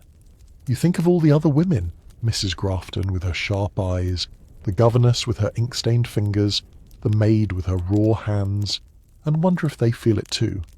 This slow, rising tremor beneath the fabric of their days. You whisper softly, maybe one day. The words fog the glass, then vanish. Behind you, the clock strikes 10. You turn off the lamp, slip into bed. Your husband is already asleep, mouth slightly open, the scent of brandy still clinging faintly to him. You pull the covers up to your chin and close your eyes. For the first time in years, your last thought before sleep isn't about appearances, it's about possibility, and that you realize is its own quiet revolution. The next morning dawns pale and thin, as if the sun itself hesitates to commit. You wake before the servant's bell, mind already restless, the echo of last night's thoughts still humming faintly under your ribs. You try to follow routine, dress, wash, compose yourself.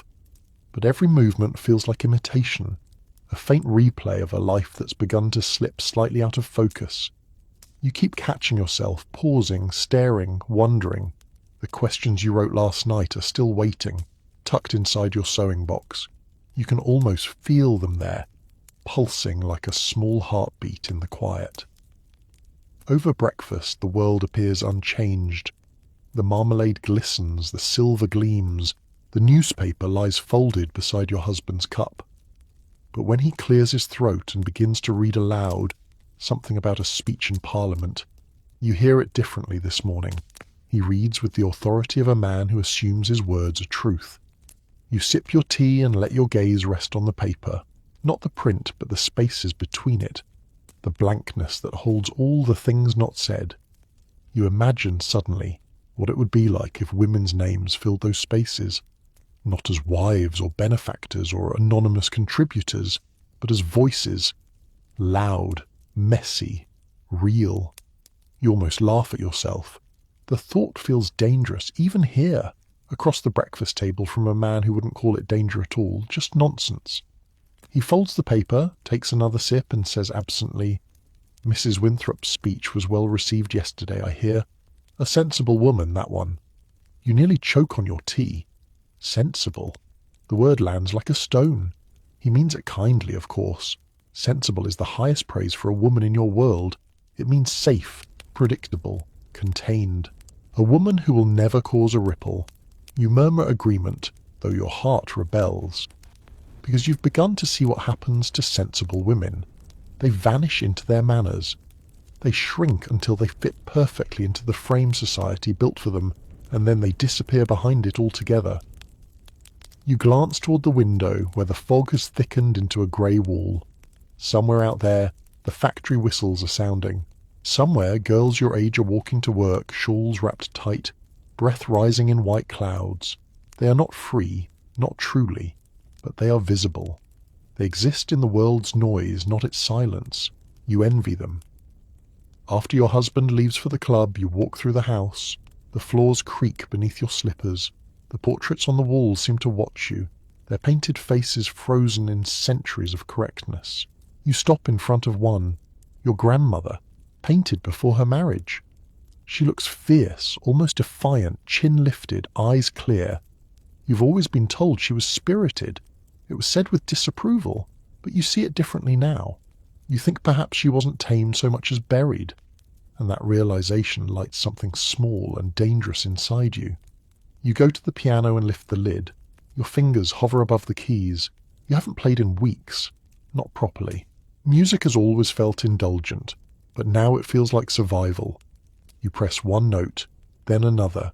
Slowly, sound fills the air, a minor melody, low and trembling, but alive. The maid passes the doorway, pauses for half a second to listen, then moves on. You keep playing. You don't care if the sound carries through the house. You don't care if someone hears. You're not performing, not tonight. For the first time, you're playing for yourself. The melody swells, uneven at first. Your fingers stiff, hesitant. But soon something unlocks. The music begins to pour out of you, trembling and alive, rolling through the drawing room in waves. It's clumsy, imperfect, human, but it's yours. For a moment you forget where you are. You forget the walls, the rules, the weight of the corset against your ribs. There's only rhythm, breath, sound. You feel your heart keeping time, wild and unrestrained, as if it's been waiting years to be heard. You close your eyes and lean into it.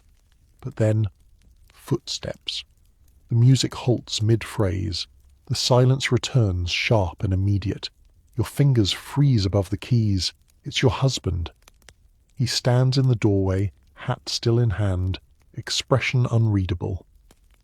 "I thought you didn't play in the mornings," he says lightly, though his tone carries an edge you recognize too well.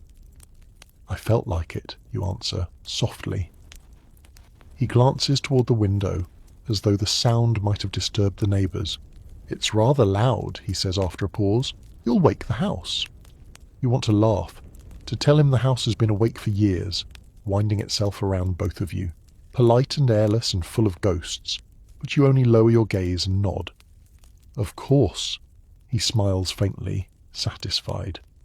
"You know, I prefer you when you're quiet. You have a very tranquil nature." The words sting in the way only compliments can when they're meant to keep you small. He leaves the room soon after, and you sit there, hands still poised above the keys, the echo of the music fading. The silence feels heavier now, as though the walls have grown closer. You press one note, softly, then another.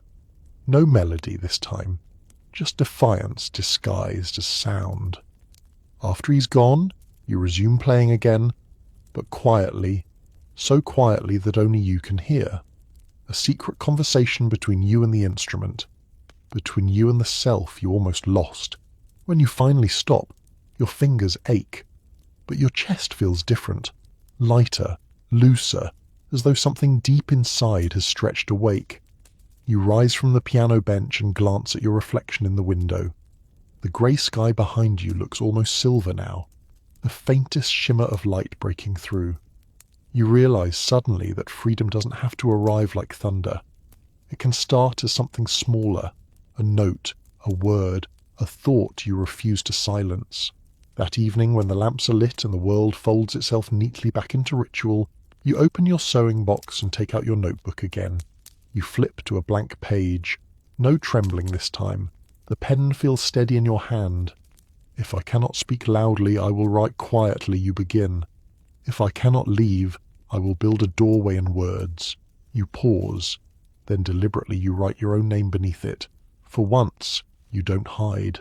You close the notebook, slide it beneath your pillow, and sit in the calm that follows. The faint smell of ink, the echo of distant rain, the lingering vibration of music on the air, all of it, the noise, the silence, the ache, feels different now. Not smaller, not endless, just alive. You smile. It's not a polite one, not practiced, not proper. It's real. And though the world around you hasn't changed, you have. The days that follow feel different. Not in the way that others would notice, but in the way you do. The air tastes sharper. The silence feels thinner, like fabric stretched just before it tears. You go about your routine as expected. Breakfast, correspondence, embroidery, calls. But beneath every motion hums a new awareness, a secret rhythm no one else seems to hear. It's like walking through the same rooms but suddenly noticing every locked door. Your husband doesn't sense the change. How could he? The rebellion you've begun is invisible. You still smile, still nod, still play your role perfectly. But every word you write now, every thought you refuse to silence, feels like a tiny spark in a paper house. This morning, while he discusses business with a visitor in the study, you slip upstairs with your notebook. The servants are busy. No one stops you. You close the door to your sitting room and open the window wide. The cold air rushes in, bringing with it the distant sound of carriage wheels and street vendors calling out prices. Life, real and unfiltered. You dip your pen and begin to write again. Not just thoughts this time, but sentences that move, that dare to argue. It cannot be virtue to erase oneself. It cannot be peace to live unseen. We call it grace because we have no other word for obedience dressed in silk. You pause, listening. Nothing. No footsteps. No knocking. Only the quiet scratch of your pen. You keep writing. You think about Mrs. Grafton again. The courage in her stillness, the way she looked at you across that crowded room as if she saw you truly for the first time. You wonder how many other women are hiding notebooks like yours scattered across the city, filled with words too dangerous to speak aloud. You imagine them, hidden inside sewing baskets, tucked behind hymnals, slipped between recipe cards, thoughts disguised as duty, hope disguised as habit. Perhaps you're not alone. Perhaps none of you are. You write faster now, ink blotting on your fingers. You don't care. If the world won't let us speak, we will whisper. If it forbids our presence, we will linger in the margins. And one day, they will find our words and realize we were here all along. You close the notebook and press your palm against the cover, feeling the faint warmth of your own pulse through it. You almost laugh at the audacity of what you've done. Nothing more than a few pages of ink, yet it feels like the first real thing you've ever made. Downstairs, the bell rings for luncheon. You rise, smooth your skirts, and glance around the room to make sure nothing looks amiss. To anyone else, everything appears the same. A tidy space, a polished desk, a respectable wife. But you know the truth now. You've built something they can't see, an invisible life within the visible one. As you descend the stairs, the maid greets you with a quiet nod. You catch her eye for a moment, longer than usual. She looks startled, then smiles back. A real smile, the kind you haven't shared with anyone in months. For a brief second, you feel it. That bridge you once imagined between the worlds above and below the stairs. Two women, different cages, one understanding. At the table, your husband looks up from the newspaper. "You're cheerful today," he says, half surprised. "I suppose I am," you answer, taking your seat. He doesn't ask why. He never would. But for once you're glad. You want this secret untouched. A small glowing ember hidden under layers of silk and etiquette. It's not freedom yet, but it's the beginning of one.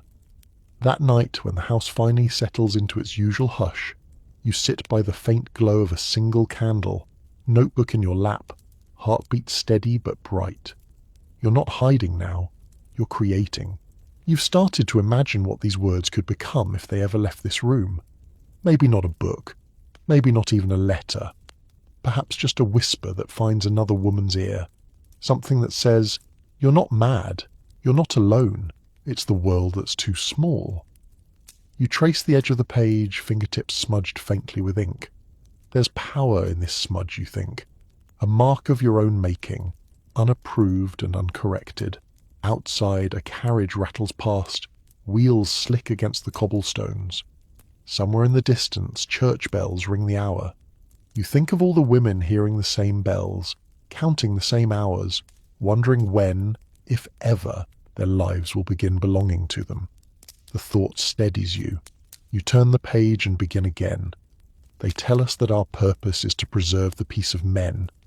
But peace built on silence is not peace. It's a cage. They tell us to be grateful, graceful, good. But goodness without freedom is obedience wearing a ribbon. The words feel dangerous, like stolen fire. You don't stop. You keep going until the candle burns low and your fingers cramp. The room smells faintly of wax and rebellion. Then you hear it. Footsteps in the corridor.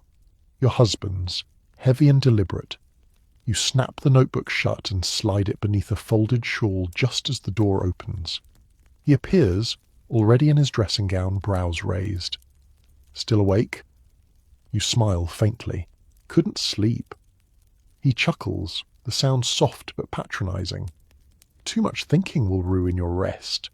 "You know that, my dear." "I know," you reply, voice smooth as the surface of your tea. He kisses the top of your head, lightly, distractedly, and leaves again. The door closes, the air shifts. You wait a full minute before exhaling.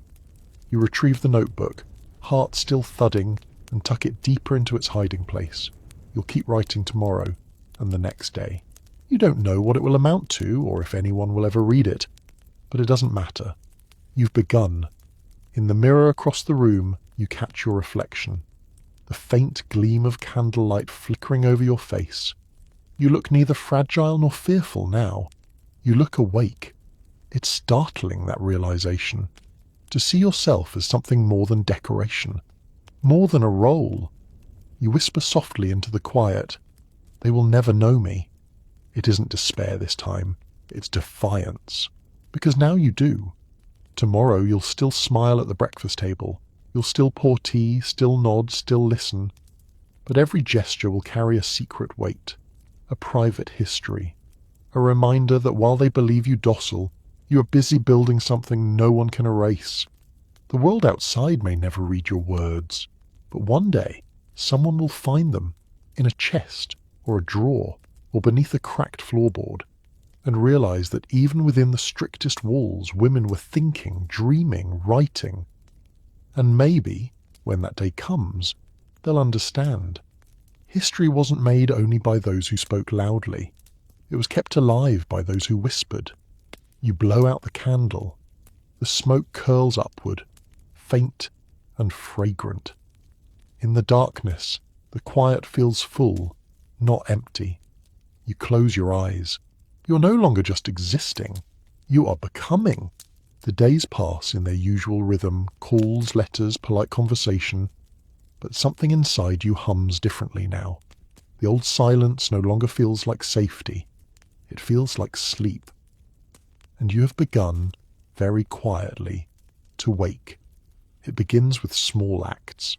You start to speak a little more plainly at luncheons. When someone remarks that women are too sensitive for politics, you let your smile falter just enough to make them uncomfortable. You stop apologizing when you take the last scone. You stop lowering your gaze when men speak over you. They notice. Not all at once, but gradually, like birds startled from a field. Mrs. Winthrop comments that you seem brisk lately, her voice sharp beneath the sugar. Another lady calls you independent, which sounds like both a compliment and a warning. You pretend not to hear either, but inside you feel something fierce bloom, a spark of satisfaction. You've started writing every day now, not only at night but sometimes in the mornings, before the house stirs. You write in code, little fragments disguised as prayers or grocery lists, phrases that mean nothing to anyone else. 3 apples for the market really means 3 thoughts that scare me but must be written. Your words are spreading across the pages faster than you can contain them. Sometimes they frighten you, sometimes they steady you. Always, they remind you that you exist. One afternoon, Mrs. Grafton calls unexpectedly. The maid announces her with a note of surprise. You haven't seen her since the advancement of the female mind meeting, where she nearly started a revolution with 1 sentence. She enters your drawing room with quiet confidence, rain still beading on her cloak. You offer tea, but she waves it away. "I didn't come for tea," she says softly. Her eyes flick toward the writing desk, then back to you. "Do you still think about that day?" You nod. She smiles faintly. "So do I. I thought I was the only one." The 2 of you speak cautiously at first, circling around the forbidden subject. But soon the air thickens with honesty. You talk about reading, about loneliness, about the way women's lives are curated like exhibits. You talk about the ache of wanting something you can't quite name. It feels dangerous, this conversation, like walking along the edge of a cliff, but also intoxicating. Mrs. Grafton leans forward, her voice dropping. "I've been meeting with a few women, quietly, to discuss education reform, writing classes. Nothing radical, of course." Her eyes sparkle with irony. You both know that in this world, a woman reading the wrong book is radical enough. You hesitate. The words yes and no fight in your throat. Finally you ask, "Do you think it's safe?" She smiles, just barely. "No, but that's not the same as impossible." The sentence hangs between you like a lantern. When she leaves an hour later, your pulse is still racing. You stand by the door long after her carriage has gone, fingers pressed to the wood as if trying to hold on to the moment. Safe and impossible. You whisper the words to yourself again. They sound like a choice. That evening you take out your notebook and write a new line, different from all the others. Not observation, not reflection, but intention. "I will not spend my life waiting to be permitted." You underline it once, then close the book. You have no idea what you'll do next. But for the first time, that uncertainty feels like freedom, not fear. The next morning arrives soft and grey. A low fog curls along the street, muffling sound and softening the edges of everything. You sit by the window in your robe, tea cooling beside you, notebook open. The ink gleams wetly in the early light. You read over what you wrote last night. "I will not spend my life waiting to be permitted." The words look both fragile and certain, like a bridge made of glass. But as you trace them with your fingertip, you feel something steady form beneath the fear. Resolve. You don't need to make speeches or break doors to change things. You can start small, the way every real revolution begins, in whispers. When your husband appears in the doorway, you close the notebook calmly. He asks if you're coming to breakfast. You nod. He doesn't notice the ink stain on your hand. At the table, he talks about markets and railways. You listen politely, but your mind hums elsewhere. When he asks if you'll be home this afternoon, you answer honestly, "No." He looks up, surprised. "No?" "I'm visiting Mrs. Grafton," you say, tone mild but firm. "She's starting a reading circle." He frowns slightly, as if the idea doesn't fit into his world's geometry. "For what purpose?" "To read," you say simply, meeting his eyes, "and to think." The silence that follows feels like a test, but you don't feel it. You've learned that silence can be a weapon too. After a moment he shrugs. "Well, so long as it's respectable." You smile, a small private smile, and finish your tea. Respectable. How generous that word sounds when spoken by someone who never has to earn it. Later, as the carriage rattles toward Mrs. Grafton's house, the city feels almost alive again. The rain has stopped. Market women shout prices from beneath striped awnings.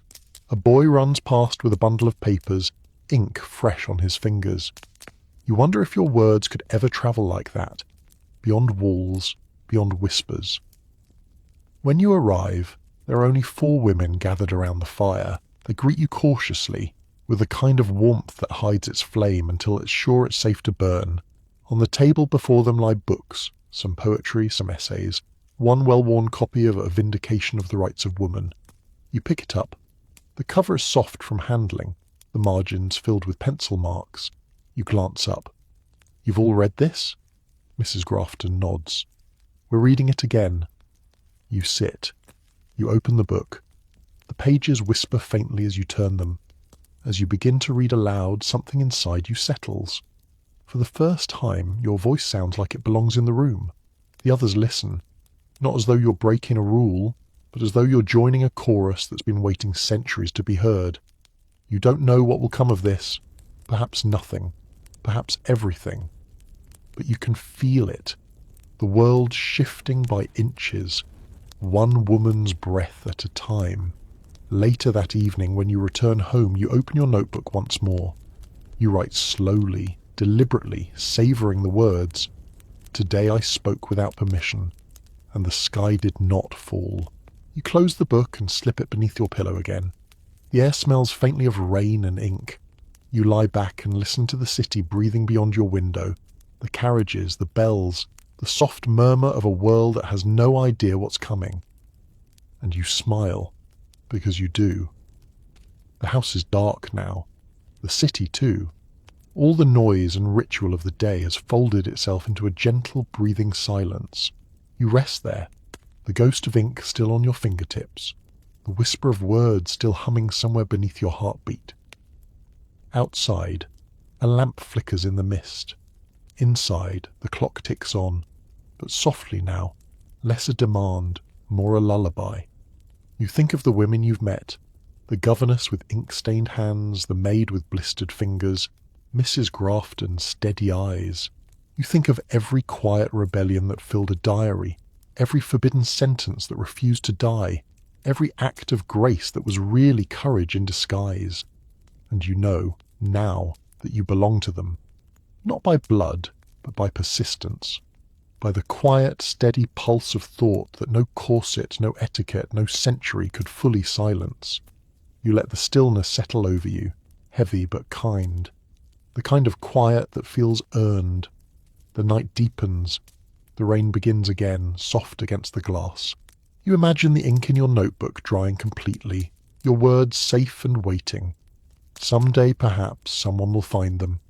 Maybe a daughter, or a stranger, or a woman centuries from now who recognizes herself in your voice. You hope she does. You close your eyes. The room fades, the world softens, and all that remains is the rhythm of breath, the pulse of possibility. The story isn't finished, but for now it can rest.